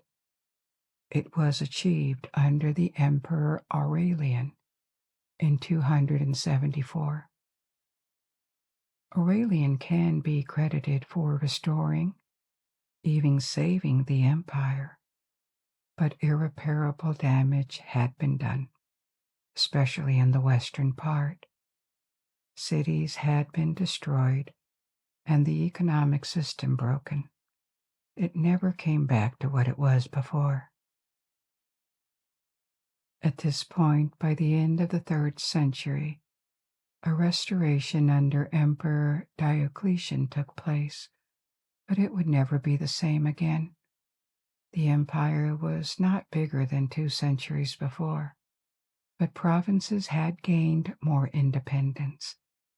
And with the 3rd century, the imperial system had proven not much better than the late Republic at avoiding civil wars. Diocletian also understood that the empire had become ungovernable by a single emperor because of the size and the existence of threats on 2 main fronts. One in the north against barbarians, mainly Germanic tribes, and one in the east against the Sassanids. So he started a process of splitting the empire into 2 parts for administrative reasons, with 2 equal emperors. And a few years later, in each half of the empire, a secondary ruler, like a junior emperor, was chosen by them to head half of their domains. So in practice, it was a tetrarchy, 4 rulers, each with a quarter of the empire, and making sure the transition between them was smooth. The secondary rulers who received the title of Caesar, whereas the emperors became Augustus and had to name a new Caesar and so on. These reforms saved the empire. It was on the brink of collapse, and by the beginning of the 4th century, Diocletian had stabilized it. But the tetrarchy was short-lived, and after Diocletian disappeared, pretenders multiplied. It is also under Diocletian that persecution against Christians reached their peak, and Christianity was made legal shortly after, in 315, under Emperor Constantine, who unified the empire under his control. The Roman Empire resisted for the better part of the 4th century, despite more succession crises, but pressure from the so-called barbarians increased. Many of their tribes were actually fleeing their lands following an invasion by the Huns. Along the 4th century, the empire oscillated between partitioning and reuniting. The last emperor to rule over the whole empire was Theodosius, who died in 395 AD. He made Christianity the official religion. His two sons inherited half of the empire each, and the western part declined progressively and even disaggregated over the 5th century. The threat of raids made the emperors move the Western Empire's capital to Ravenna, north of Rome, for defensive reasons. It sounds odd because the threat of barbarian tribes came from the north, but Ravenna had a good defensive position. It was surrounded by swamps and marshes, and it was also closer to the eastern half of the empire. It didn't stop Ravenna from falling later. Actually, in the 5th century, the Western Empire was unable to defend itself or absorb the waves of invaders or Germanic tribes fleeing other invaders, such as the Huns. It withdrew from faraway provinces like Britannia and tried to defend Italy, Gaul, and Spain. But after decades of decline and losses of territory, the last emperor, Romulus Augustulus, was deposed in 476 by a Germanic warlord who crowned himself king of Italy. 476 is the generally agreed date of the end of the Western Roman Empire, but it doesn't mean everything disappeared overnight in Italy. The Roman Senate continued to exist for a bit more time and supported this new king, but the empire was definitely lost. It was not the end of the story of the Roman Empire either, because the eastern part, later renamed Byzantium, kept existing for almost 1,000 years more, and even flourished in the centuries following the fall of Italy, reconquering parts of the Western Empire. But this is another story, and I will stop here with the disappearance of the Western Empire. The loss of Roman dominance in Western Europe plunged these regions in Wales. Fragmentation, the economy receded and did not return to where it was for centuries.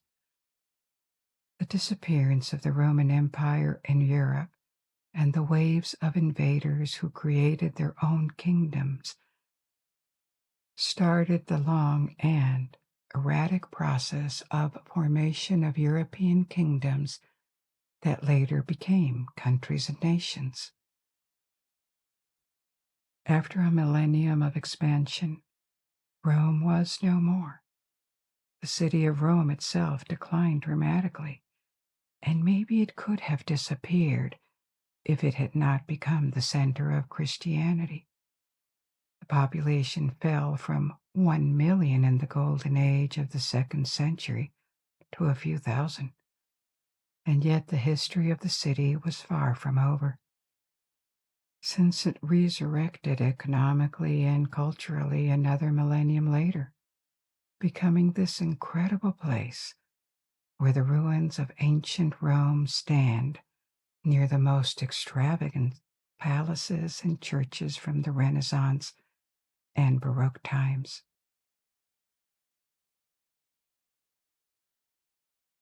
For 1,000 years, the city of Rome expanded its power, first as a kingdom in Italy, then as the center of a republic, projecting its influence around the Mediterranean Sea, and finally as the capital of an empire that was larger and more powerful than any other before. The rise of Rome was never a steady ride. It came with countless battles, victories and defeats, political crises, civil wars, troubles, and revolts. But for centuries, Rome overcame everything, and it reached the peak of its expansion and prosperity in the 2nd century AD. But no state is immortal, and starting in the 3rd century AD, the instability due to the size of the empire, internal power struggles, and the threats accumulating at its borders put the empire in a dangerous situation. Expansion stopped, and Rome was hit again by the kind of civil wars it had avoided for generations. The empire splintered into rival factions and later was gathered back into one, though not without surrendering pieces of its territory. To the north, Germanic tribes pressed against the Balkans, Italy, and Gaul.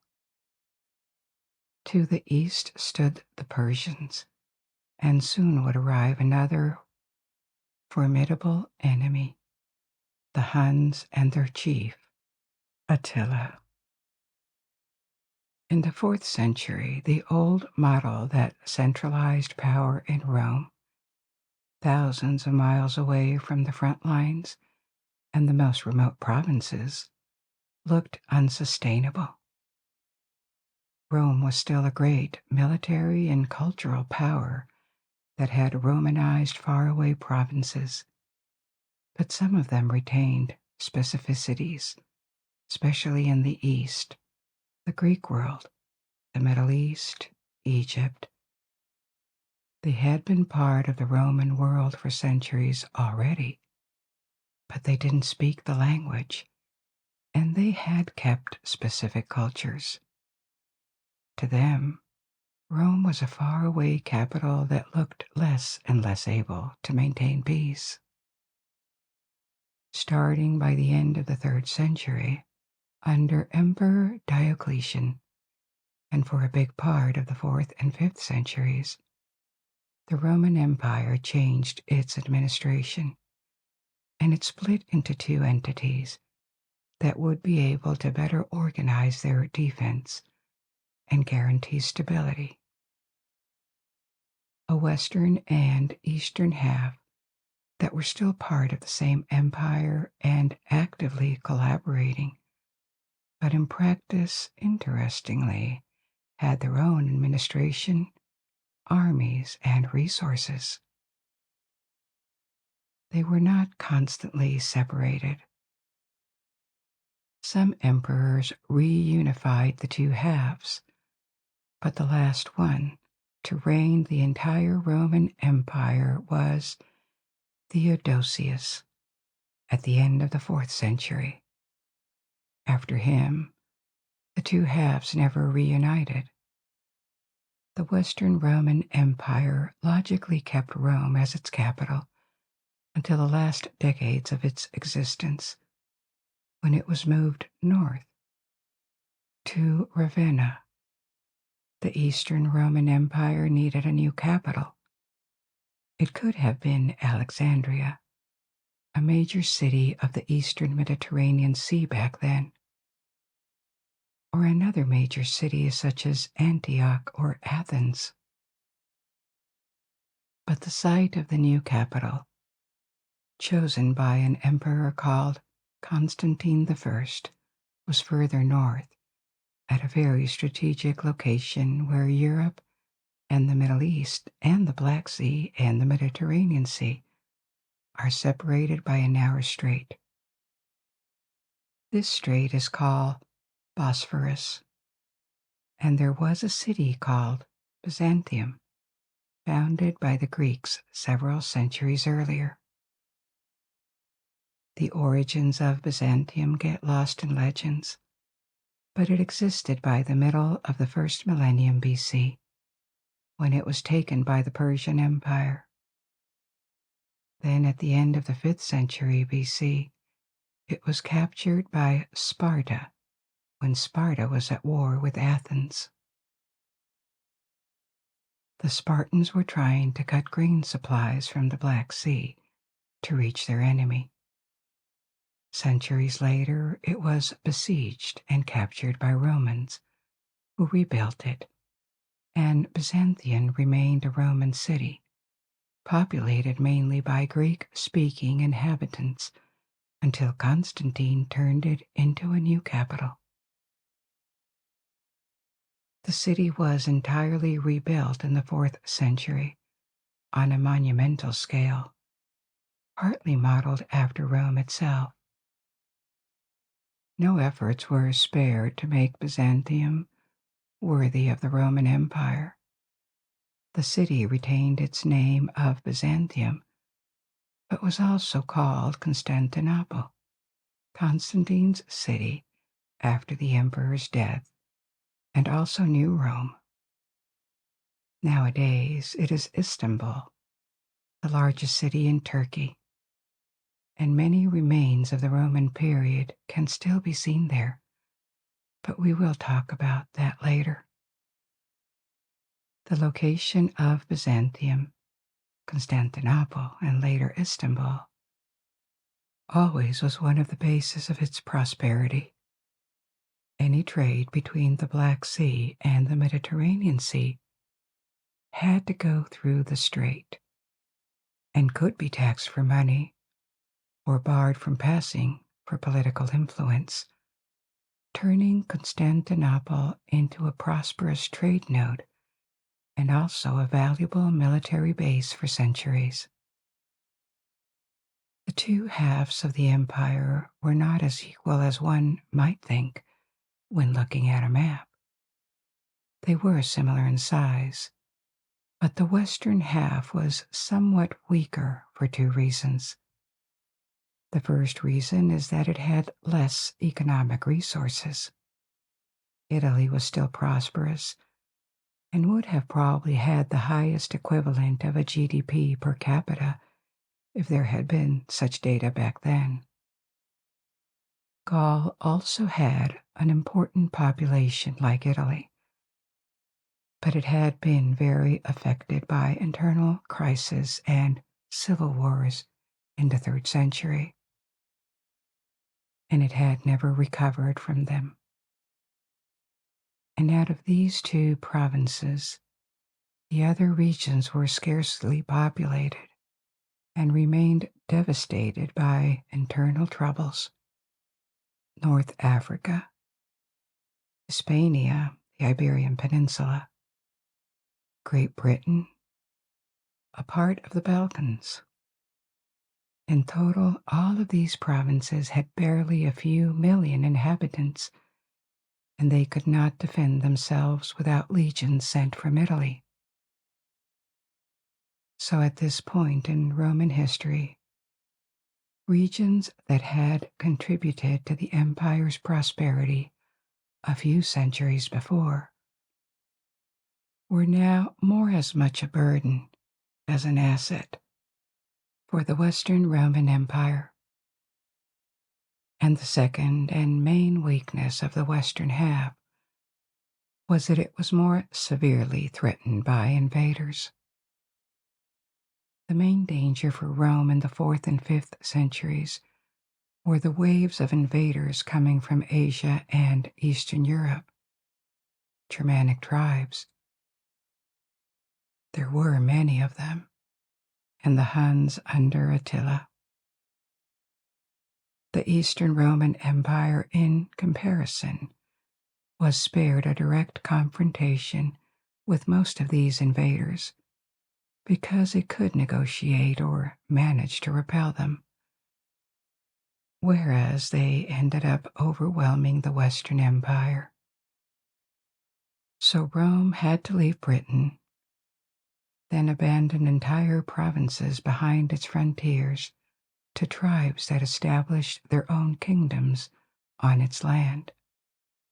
And finally, it disappeared completely. The generally agreed date for the end of the Western Roman Empire is 476 AD, the end of the 5th century. But technically, This was the end of an administrative entity of the Roman Empire, an entity that happened to contain its historical heart, the city where everything came from. But by the end of the 5th century, when this happened, the eastern half was still alive and not in such a bad situation. The Eastern Roman Empire had greater resources.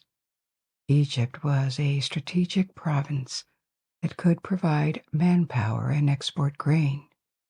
It was a breadbasket. Greece, Syria, Anatolia's Turkey nowadays, this peninsula between the Black Sea to the north and the Mediterranean Sea to the south. So these were relatively rich regions, and they hadn't been that damaged in the past 2 centuries. They still had infrastructures, such as roads, a functioning administration that could collect taxes. They had urban centers. So when the Western Empire was crumbling in the 5th century, the Eastern Empire could hire mercenaries to defend itself, or even pay invaders to stay away and trade with them to calm them down. This is what Emperor Theodosius II did with the Huns, for example. He gave them subsidies so that they did not attack his territories in the Balkans, and instead they diverted their attention to the Western Empire. The beginning of the Byzantine Empire can be dated to the final fall of the Western Empire. But calling this state Byzantium or Byzantine Empire as we do today would have sounded really strange to its inhabitants back then, especially in the 5th and 6th centuries. They were just the Roman Empire, continuing after the unfortunate loss of the western half and of the cradle of their civilization, Rome.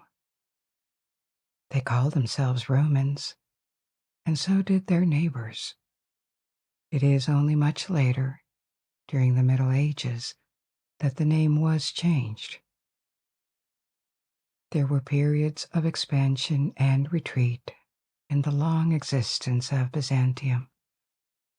But the decades following the fall of Italy were a period of success, during which the Eastern Empire tried to reconquer what had been lost in the West, and for a part it succeeded. This happened under the Emperor Justinian I, who assumed the throne in 527 AD, 50 years after the disappearance of the Western Empire. Apart from Germanic peoples and the Huns, another major threat to the empire at that time was the Persians, the Sassanids. It is a completely different story that I will probably tell you another time in the future. But Persia, Iran, had several ancient empires. The earliest and the largest, the Achaemenid Empire, dominated the Middle East until it was conquered and destroyed by the armies of Alexander the Great.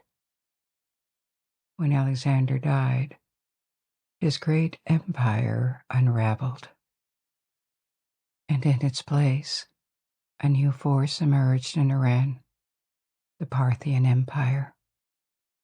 They waged long and difficult wars against Rome, pressing it hard, though Rome eventually learned how to contain their advance.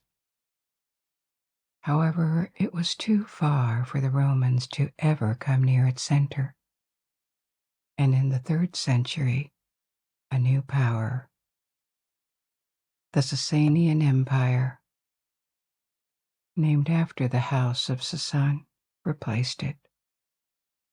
It lasted until the 17th century, and it was Byzantium's arch-enemy for 300 years.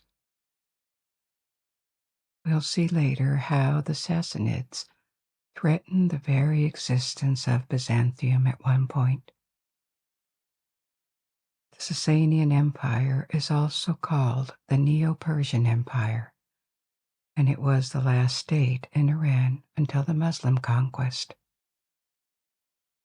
The Sasanian Empire was multicultural, but in those pre-Islamic times, its main religion was Zoroastrianism, a very ancient religion that has lost much of its influence nowadays, but it still has a few tens of thousands of followers in Iran and around the world.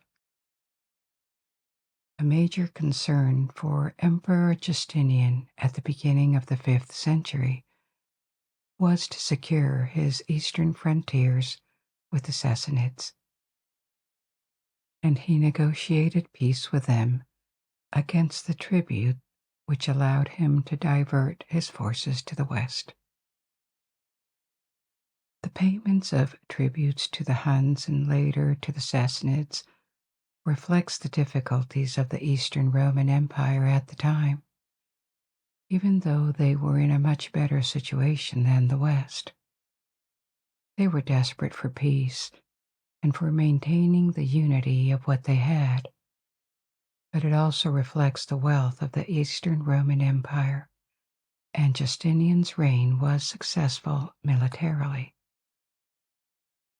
in the sense that he managed to reconquer parts of the Western Roman Empire. At the time, various peoples had settled in the West. After overwhelming the ancient Roman provinces, there were Angles and Saxons in Britain, the Visigoths and Suebi in Spain, the Franks, the Burgundies, the Visigoths in France, the Ostrogoths in Italy, the Vandals in North Africa. They all mixed with the locals, participating in the melting pot from which medieval kingdoms would emerge centuries later. But for the moment, they had formed independent states with moving frontiers, and the wave of invaders had started to slow down. The context looked more favorable for an attempt to reconquer Western provinces and try to restore the Roman Empire as it once was, or at least part of it. Justinian's conquests began in 533 AD, and with his eastern frontier now stabilized, he could send his best general, Belisarius, to the west. Belisarius is maybe the last glorious Roman general. He may not be as famous as Scipio, also pronounced Scipio, or Caesar, but he could be because he was almost systematically victorious, including when odds were against him, and he led Byzantine armies to victory in North Africa, first against the Vandals. They had established their capital at Carthage, modern Tunisia, a century before, and he reconquered the province for Byzantium. Then he reconquered a big part of Italy, including Rome and the Ravenna, to the extreme west of the Mediterranean Sea. Justinian could also annex the south of Spain. By the middle of the 6th century, Byzantium had not only been able to survive, it had expanded and could hope to recreate the Roman Empire, all the more that war had resumed against the Sassanids in the east, and Justinian's armies had been victorious. Justinian is not only remembered for his conquest or reconquest, he also ordered Roman law to be updated, and he favored Christianization of the population. Religion, Christianity, is a major aspect of the Byzantine culture, and I'll come back to this in a bit. But at the time of the separation of the Roman Empire into two entities, Christianity was on the rise, but still competing with multiple ancient beliefs. The Emperor Diocletian, who initiated this separation into Western and Eastern Roman empires, was a fierce pagan. He was very attached to traditional Roman religion, but his successors were more and more Christianized in the 4th and 5th centuries, and Christianity became the official religion of the empire. But the rise of Christianity was a process over several centuries, not a quick radical change. By the 6th century, when Justinian reigned, the Eastern Roman Empire had multiple religions, and the traditional Greco-Roman culture was still quite influential. Increasingly, the power of Byzantine emperors became not only secular but also spiritual. They would be crowned by religious authorities, and they would go on a mission to Christianize, sometimes by force. The importance of Christianity from the early period of Byzantium as an independent state is well reflected in the construction of maybe the antiquity's last marble, or the first one of the Middle Ages, the Church of Holy Wisdom, Hagia Sophia in Constantinople. This monument, which still stands today, 15 centuries later, was the world's largest building for centuries, and it is famous for its massive dome, which illustrates the capabilities of Byzantine architects. And they had taken in centuries of Greek and Roman engineering and architectural knowledge. It was a cathedral at the time of the Byzantine Empire. Then it became an imperial mosque under the Ottomans, and nowadays it is a museum. The construction took 5 years on the site of a previous church that had been destroyed, and for the most part, Hagia Sophia is made of bricks and mortar joints, an equivalent to concrete. The Romans used concrete in architecture. A spectacular and even older remain of it is the Roman Pantheon in Rome, that never had such a large and high dome being built before. They really tested the limits of what was possible, and the risk that the dome collapsed at some point was real. Actually, the first dome collapsed 20 years later after construction due to an earthquake. It was rebuilt and it collapsed again partially a few years later. But it was rebuilt immediately in the 6th century, and since then, 15 centuries later, it is still in place. The interior was decorated with mosaics and marble pillars that marveled visitors for centuries. The dome is 55 meters, about 180 feet above floor, and it is more than 100 feet wide. The architecture was very influential within the Byzantine Empire.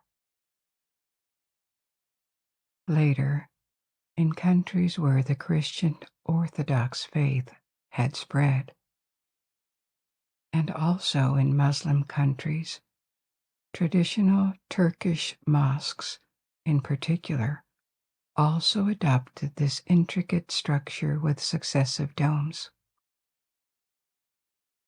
When Constantinople fell to the Turks and became the capital of the Ottoman Empire, Hagia Sophia was turned into a mosque. It may surprise us today, but this was common practice in antiquity or the Middle Ages.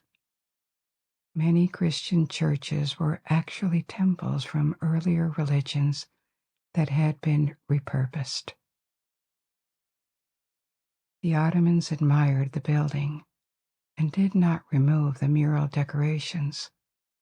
They just covered them with plaster, and they added minarets to the building, giving it its current appearance. Apart from its religious and historical significance, Hagia Sophia is a landmark in the history of architecture. It is the epitome of Byzantine architecture, and it incorporated techniques from the Greco-Roman antiquity: concrete, vaults, buttresses, and interestingly, flying buttresses.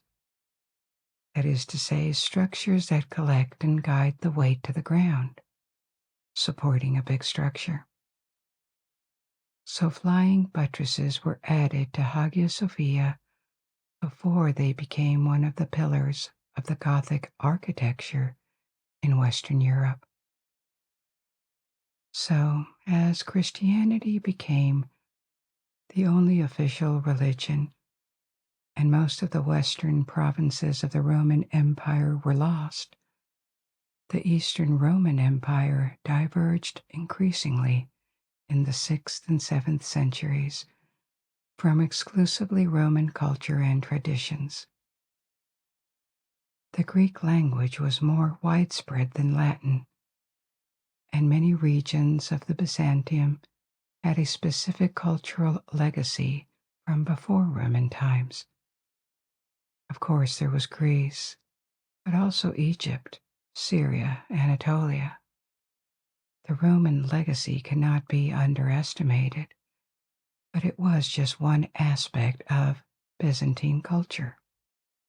And Greek finally replaced Latin, turning Byzantium into the new incarnation of Greek culture for the following centuries. It may be surprising sometimes how much Greece gets mentioned in antiquity, in ancient history, or when people talk about the origins of Western culture, ultimately for such a small country. It is small nowadays, of course, but even in antiquity, with the exception of a short period when Alexander the Great had created an empire, Greece was never a large empire or even a unified kingdom. More than anything, Greece here must be understood as a cultural area, as a civilization. Its heart was almost entirely within the frontiers of modern Greece, and a little bit in Turkey too. But from this small area, Greece projected its culture for centuries through colonies all around the Mediterranean Sea during its classical period, through its contacts with many ancient civilizations that took in aspects of Greek culture or Greek knowledge, from the Phoenicians to the Etruscans, then through the conquest of Alexander, that left several Greek dynasties in the Middle East, and after that, Rome also preserved and spread Greek culture, and Byzantium became another iteration, a new face of Greek culture. This package of concepts, science, artistic principles, architecture, engineering, philosophy, all these evolved along the centuries. So there is not one Greek culture set in stone, but under various forms. The Greek-speaking world remained influential in the West, almost until the end of Byzantium. So these are almost 2,000 years of influencing cultures around the Mediterranean Sea. from Western Europe to Russia, and in the Middle East too. This is why Greece is a cradle of civilization. Not so much in a geographical sense, but in a cultural, mental sense, definitely is. And this is one major characteristic of Byzantine culture. Now that the Western Latinized provinces were gone, the Greek language took over, and Byzantium allowed centers of intellectual, artistic, scientific production to endure in Greece, in the Balkans, and in Anatolia for centuries after the fall of Rome. So, let's resume the course of events. After the 6th century, which saw Byzantium resisting multiple threats at its frontiers and expanding, the following period was far less brilliant. The 7th century was disastrous for Byzantium. It started with renewed war against the Sassanids, who pushed far to the west, taking major cities in Asia Minor, like Damascus and Jerusalem, and also briefly occupied Egypt. A new emperor, Heraclius. I am going to spare us the names of most emperors, because there were dozens along Byzantine history, and several dynasties too. And I will just mention a few of them. So Heraclius counterattacked, and the main Sassanid force was destroyed. But this war left Byzantium and the Sasanian Empire completely exhausted, just as a new threat that no one had seen coming was emerging from the south: the Arabs. In just a few years, the first wave of Arab conquest overwhelmed the Middle East and North Africa, and the first two victims were the Sassanids. They finally disappeared. By the middle of the 7th century, and this is when the Islamization of Iran began, and the Byzantine Empire, which was reduced to a fraction of what it was a few decades before. It lost Egypt, Palestine, Syria, and never recovered them. At the same time, it had to face attacks from the Slavs in the Balkans and raids in Anatolia. There were underground cities in Cappadocia, a region of Anatolia. It was typically during this period when these giant shelters were enlarged to receive thousands of people, because at the time, regular raids and invasions were a fact of life in this region. The Arabs even temporarily besieged Constantinople, but they were repulsed. The frontier shrank, and internally Byzantium was in complete decay due to raids and the constant threat of invasions in much of its territory. People abandoned cities because they were targets. Trade collapsed, and what had happened centuries earlier in the Western Roman Empire seemed to happen again.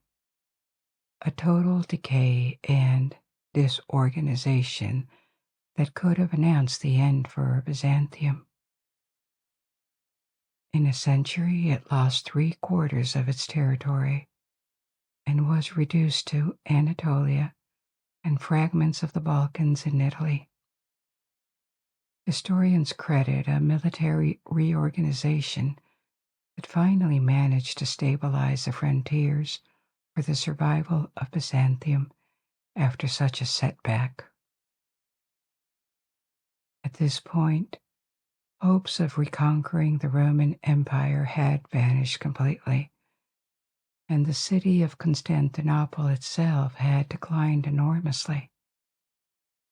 At the peak in the 6th century, it is estimated that it had 500,000 inhabitants, which made it by far the biggest city in the Mediterranean world at this time. It was not as much as Rome at its peak. Rome could have had close to 1,000,000, but for ancient and medieval cities, such a size was very unusual. It required food imports from relatively far, infrastructures that few cities could afford, so only the capital or main city of a large state could have reached such a size. But by then, by the end of the 7th century, Constantinople had lost most of its inhabitants and was reduced to something between 40,000 to 70,000. After the Arab siege, it seemed that 300 years after the end of the Western Roman Empire, its eastern counterpart was now going to know the same fate, putting an end to the Roman saga.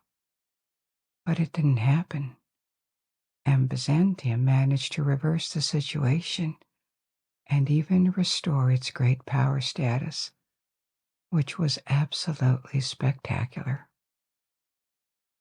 So what happened?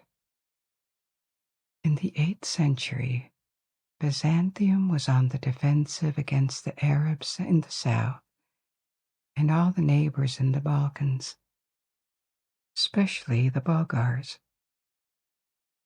But its army remained a force to be reckoned with. It had inherited the ancient Roman military traditions. Byzantium remained relatively wealthy too, and could hire mercenaries throughout the centuries. People from many different origins, including even Vikings, who came from the north through what is Russia and Ukraine today, served the emperors of Byzantium, and the empire had the numbers. Greece, the south of Italy, the west of Anatolia, were still densely populated regions. In the early Middle Ages, West European armies consisted of just a few thousand men at best. Even later in the Middle Ages, for example, if you look at the main battles of the 100 Years' War, they were fought by very small armies in comparison with the large battles of antiquity. At the same time, Byzantium could field tens of thousands of men, well equipped, disciplined, and for some of them motivated by the belief that they were defending their faith. So once the initial push of Arab conquest started to slow down, and then with the caliphate, which was unified, began to break down into multiple states, a sort of military balance against the Arabs appeared. One reason why Byzantium could field so many soldiers and project power came from its administration and political structure. It was not a feudal state like in Europe, where rulers had their power checked by feudal lords under them. Byzantium had retained the ancient organization in provinces like the Roman Empire. The administrative divisions that could organize their own defenses were called themes. Byzantium kept its power closely gathered at the center. This could bring periods of unrest, but it also placed immense resources in the hands of the state and the emperors who guided it. The equipment was also top quality, and the fleet was the most powerful in the Mediterranean Sea, until the rise of Venice. Byzantium had a very efficient secret weapon called Greek fire, which was the ancestor of flamethrowers, and it gave them several key victories, including when the capital was besieged by the Arabs. It consisted of a combustible compound, it is unclear which one, that could continue burning while floating on water. It was invented in the 7th century, and for greater effect, they developed pressurized nozzles that could project the liquid onto the enemy. Technologically, Byzantium was very advanced, and like centuries before in the Roman Empire, they had kept this idea, this concept that technical progress, technology, could be used to their advantage. But the 8th and 9th centuries were also a period of religious conflicts internally and in relations with the rest of Christendom. The biggest controversy of this period was about the status of images in religion and the movement called iconoclasm.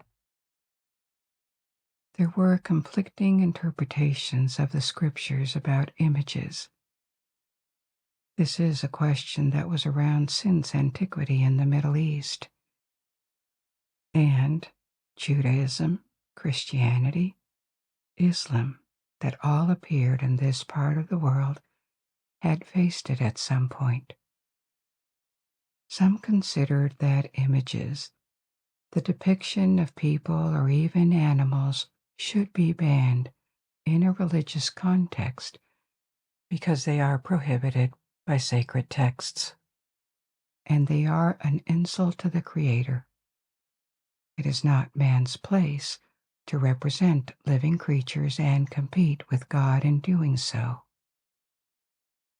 It may sound a bit extreme to us, but it is maybe because we are surrounded by so many images nowadays that their significance, their power goes unnoticed.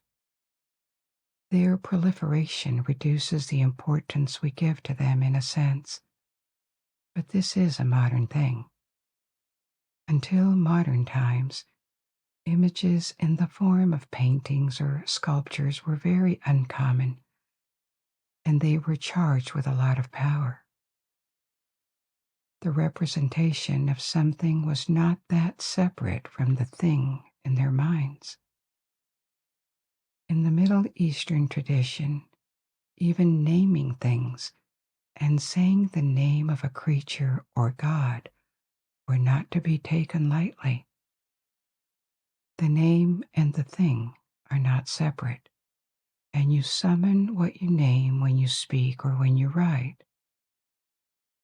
Maybe something of this keeps existing under a very subdued form nowadays, when we won't dare to say something as if it could magically make it happen or appear. And on top of this, another factor that made images suspicious to monotheist religions was always the risk that the adoration would get diverted to idols, to the image itself, and no longer to God.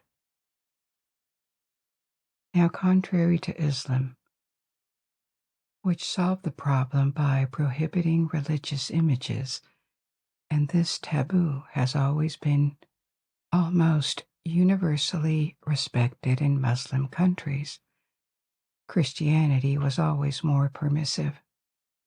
It embraced images as a way to help believers get closer to the object of their adoration, and also as an educative tool.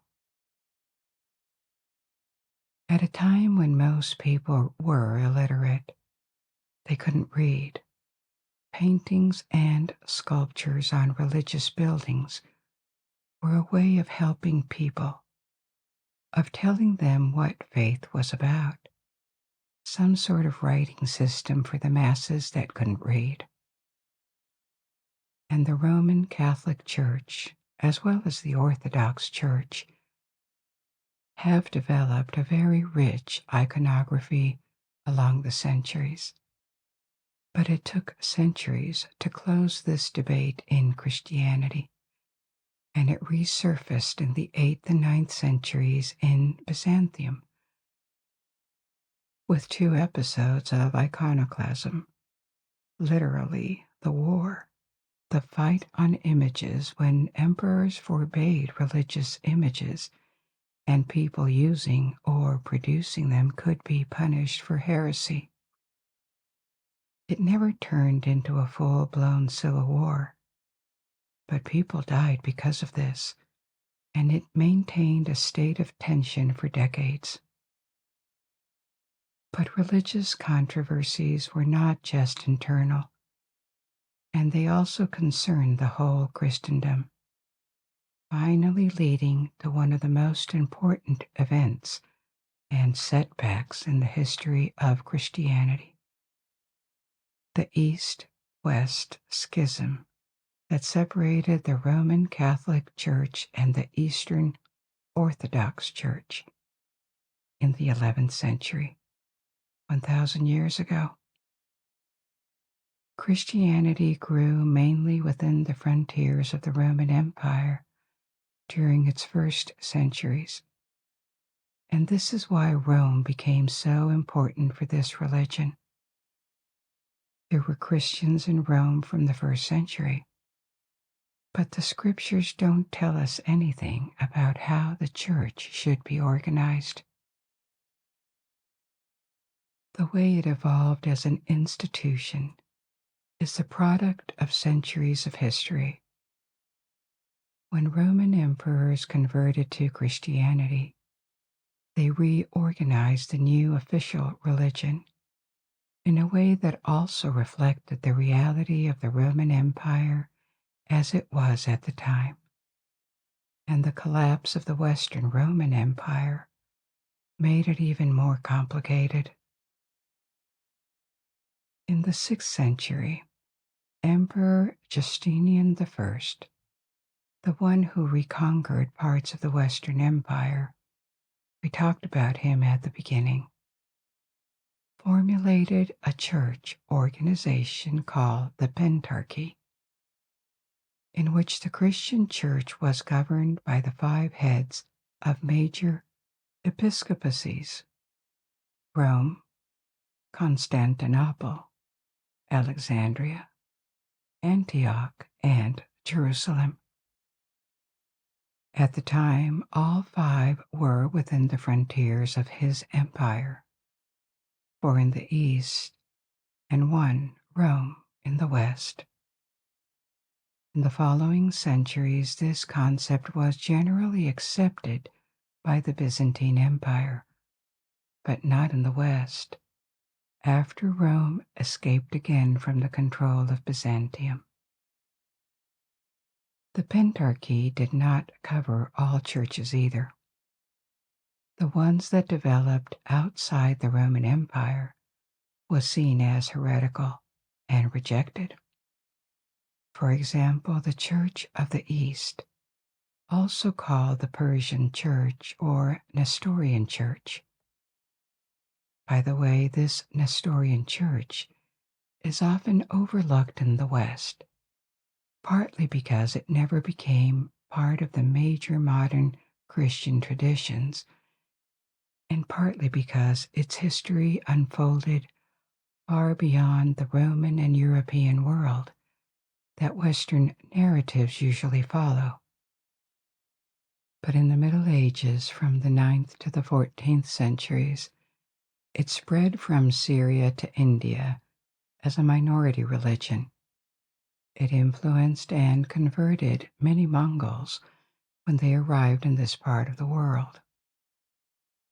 And it even established a presence in China, completely out of the sphere of influence of Roman Catholicism and Eastern Orthodoxy. Nowadays, the various branches of the Nestorian Church, because it had breakups, have less than 1 million followers, So it is marginal, but it wasn't always the case. So returning to the church organization, this pentarchy was defended by Byzantine emperors, but rejected in the West.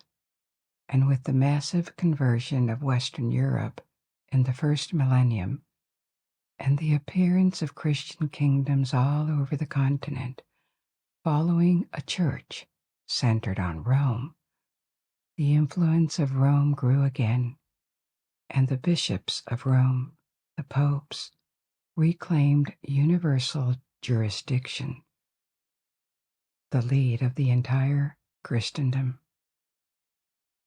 In the Byzantine Empire, people saw things differently. The importance of Rome was acknowledged, but not as the sole seat making decisions for all Christians. Of course, the motivations were not purely theological or spiritual.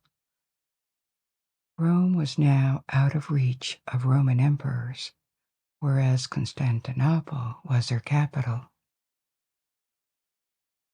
The concept of pentarchy dissipated in the 7th century when Alexandria, Jerusalem, and Antioch fell to the Arabs. But the idea that power in the church didn't have to be centralized did not.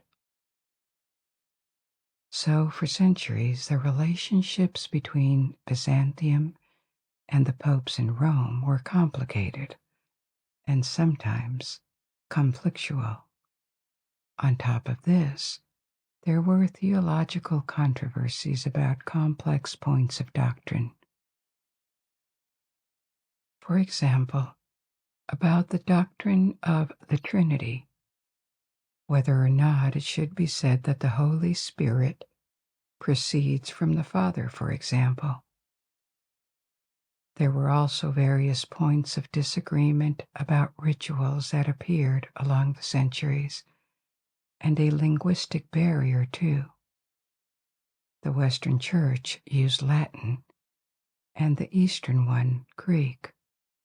And after centuries, the sum of tensions, geographical, doctrinal, linguistic, political, led to a schism in 1054.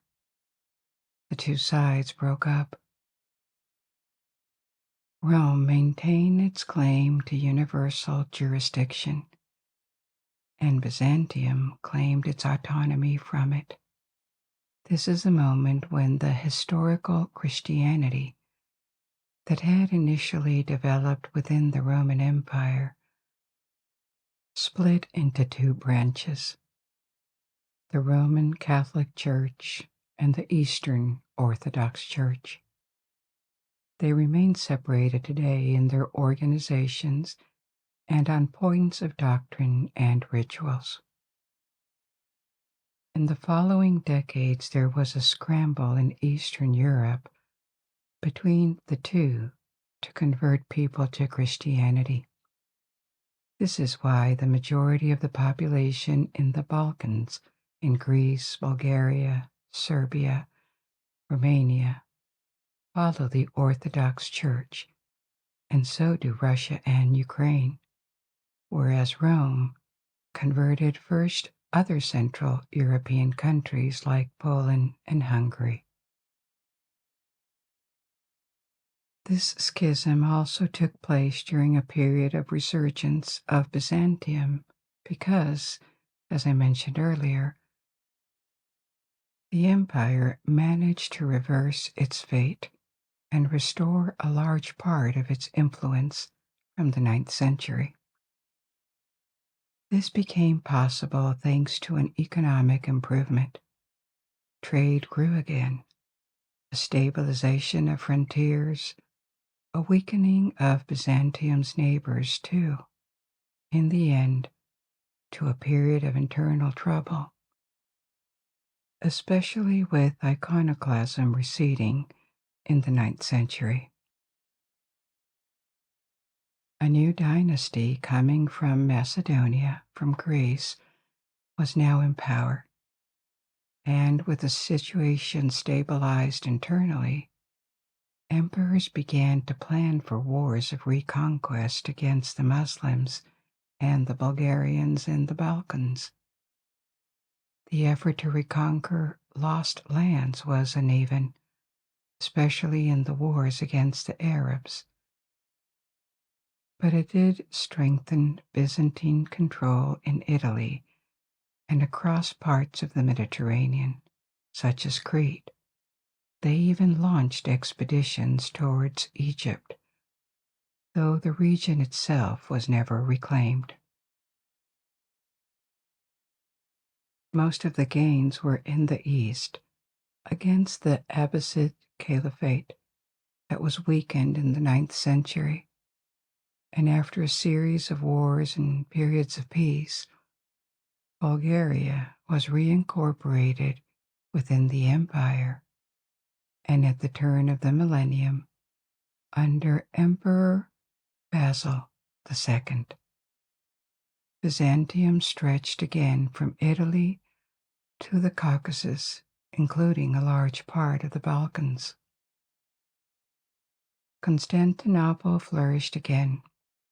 Its population almost came back to its levels of the 6th century at around 400,000. At this point, the prestige of Byzantium in the known world was that of a great power again, and by far the most powerful, the most prestigious Christian kingdom.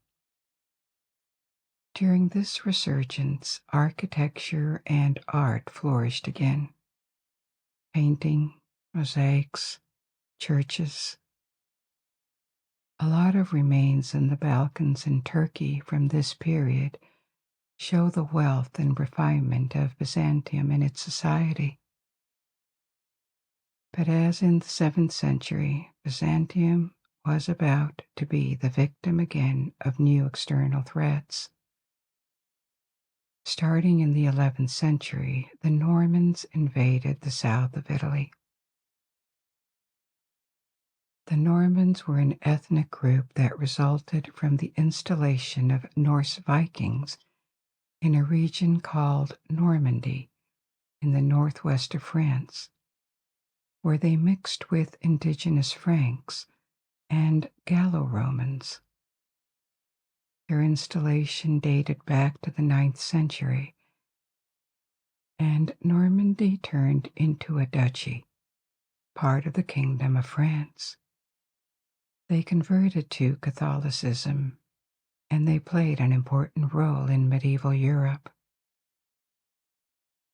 In the 11th century, they invaded England under the Duke William the Conqueror. But at the same time, Norman adventurers sailed to Sicily, the island south of Italy.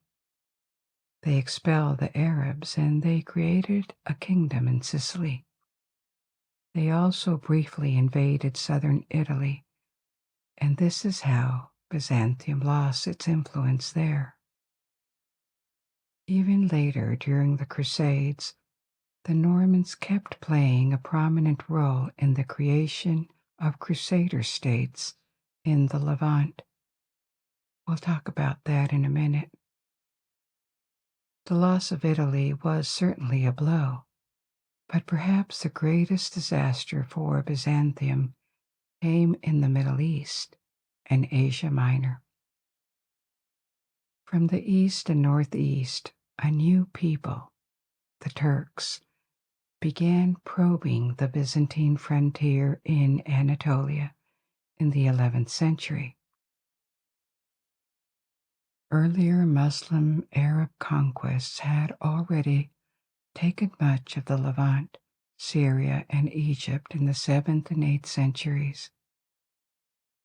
The Turkish Muslim powers, beginning with the Seljuks in the 11th and 12th centuries, struck deep in Anatolia and eventually occupied the empire's traditional heartland there, territory that Byzantium never fully recovered. And from there the path was opened for further loss of the eastern provinces. It is in this context that the First Crusade happened at the end of the 11th century, 40 years after the religious schism. Byzantium was now unable to repel the Turks, and its diplomacy to the west, to Rome especially, became much friendlier. The Pope also saw the advantages of supporting Byzantium. It could allow to put maybe an end to the religious breach that reduced his authority and reunite Christians. It could unify Western Europe, and obviously there was the motivation of putting holy sites in the Middle East into Christian hands again, 5 centuries after they had fallen to the Muslims. It is in this context that Pope Urban II called for the First Crusade in 1095, and he received an overwhelming response in Europe from Germany, Italy, France, and England.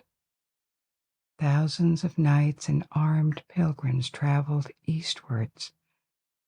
They crossed Byzantine territory and received guides when they reached Constantinople. Byzantium recovered a number of important cities and islands thanks to the First Crusade, but the Crusaders also took the opportunity to create their own independent kingdoms in the Levant. In the 12th century, Byzantium collaborated with these Latin states in the Levant and tried to be their overlord, even though its dominion was more nominal than real. But the Turks were now on the defensive and occupied only the east of Anatolia, so that the Byzantine Empire benefited from a period of respite, its last period of prosperity, because the 13th century would be disastrous. The first 3 crusades had benefited Byzantium by providing large armies eager to attack its enemies. There had been problems, especially with the Normans who participated in them and were not inclined to pledge allegiance to Constantinople. But it had eased the pressure on Byzantium. The Fourth Crusade would be catastrophic. It was called by the Pope to target Egypt, which had become the center of Muslim power in the Levant. The Crusader army gathered in Venice in 1202, but it was smaller than expected.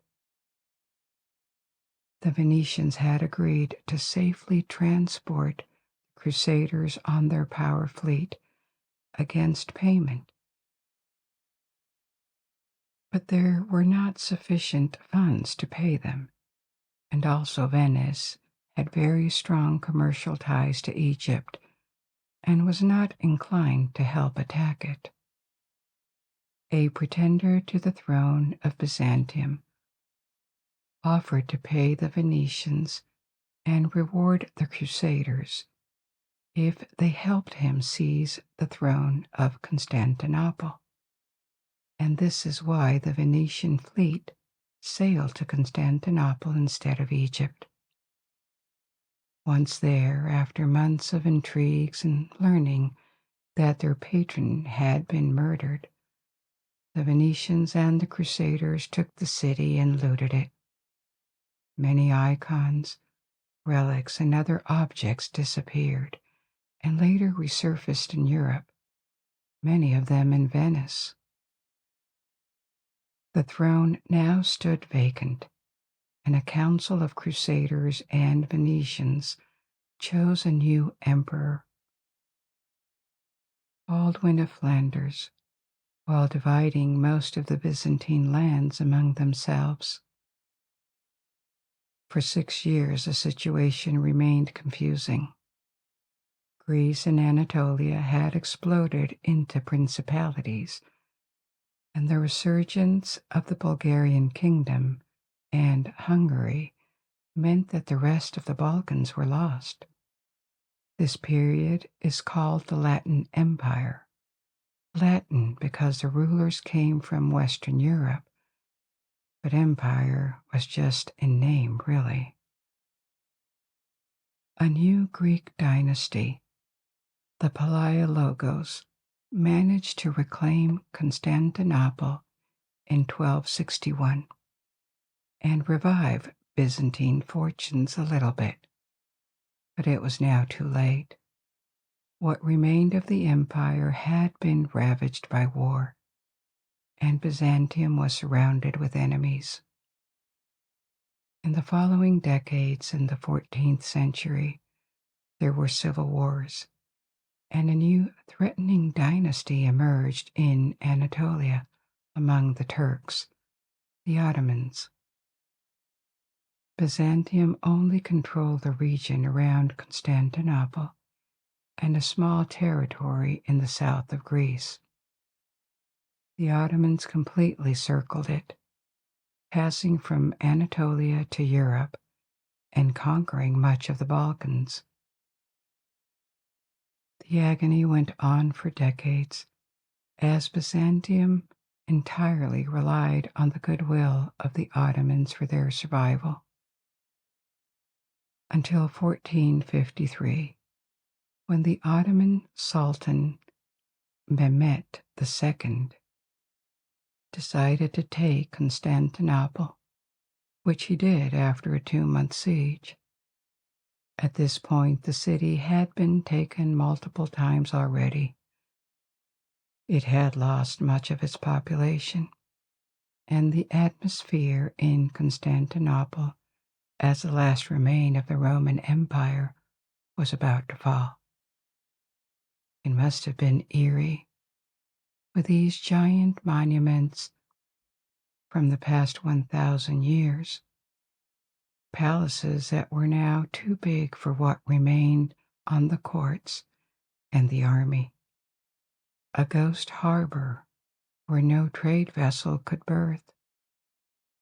According to witnesses, the last reigning Byzantine emperor, Constantine XI, Palaiologos, was last seen throwing himself into hand-to-hand combat after the walls of the city were taken by the Turks.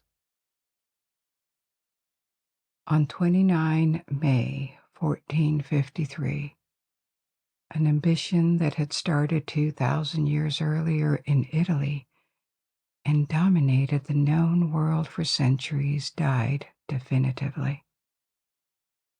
The Roman Empire was now gone for good. The nephew of Constantine XI, Andreas Palaiologos, having inherited the title of Roman Emperor, went into exile in the south of Greece and then to Rome. The ones who would fulfill the dream of reconquering the early Byzantine Empire would finally be the Ottomans, because they did. They turned Constantinople into their capital, and in 2 centuries they built a new multicultural empire that resembled a lot of the early Eastern Roman Empire, except it was even larger. But what did not die with the fall of Constantinople was all the intellectual, artistic, and technical legacy of Byzantium. It had been passed to the Arabs already, to Western Europe, to the Turks, and this built a bridge between the Greco-Roman antiquity and modern times. For a part, the Italian Renaissance in the 15th century, just as Byzantium was falling, had been attributed to the migration of scholars and artists seeking refuge in Venice and the Papal States, Florence or Genoa. It is a matter of convention, but many historians take this date of 1453 as the end of the Middle Ages and the beginning of the Renaissance. This is a choice that could be argued against, obviously, but symbolically, at least, it works. New, powerful kingdoms were set to dominate the next centuries. Now that the last one from antiquity had disappeared in this part of the world, new discoveries and an acceleration in technical progress were about to happen. And the Greek world, which had been so important since antiquity, had finally lost its last stronghold.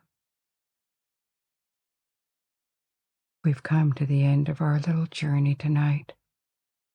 I hope you enjoyed this adventure, and I invite you to discover and learn more.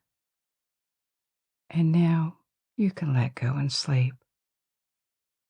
Or if you're not sleepy yet, you may pick another story from my ever-growing library. And until we meet again, good night. Sleep well.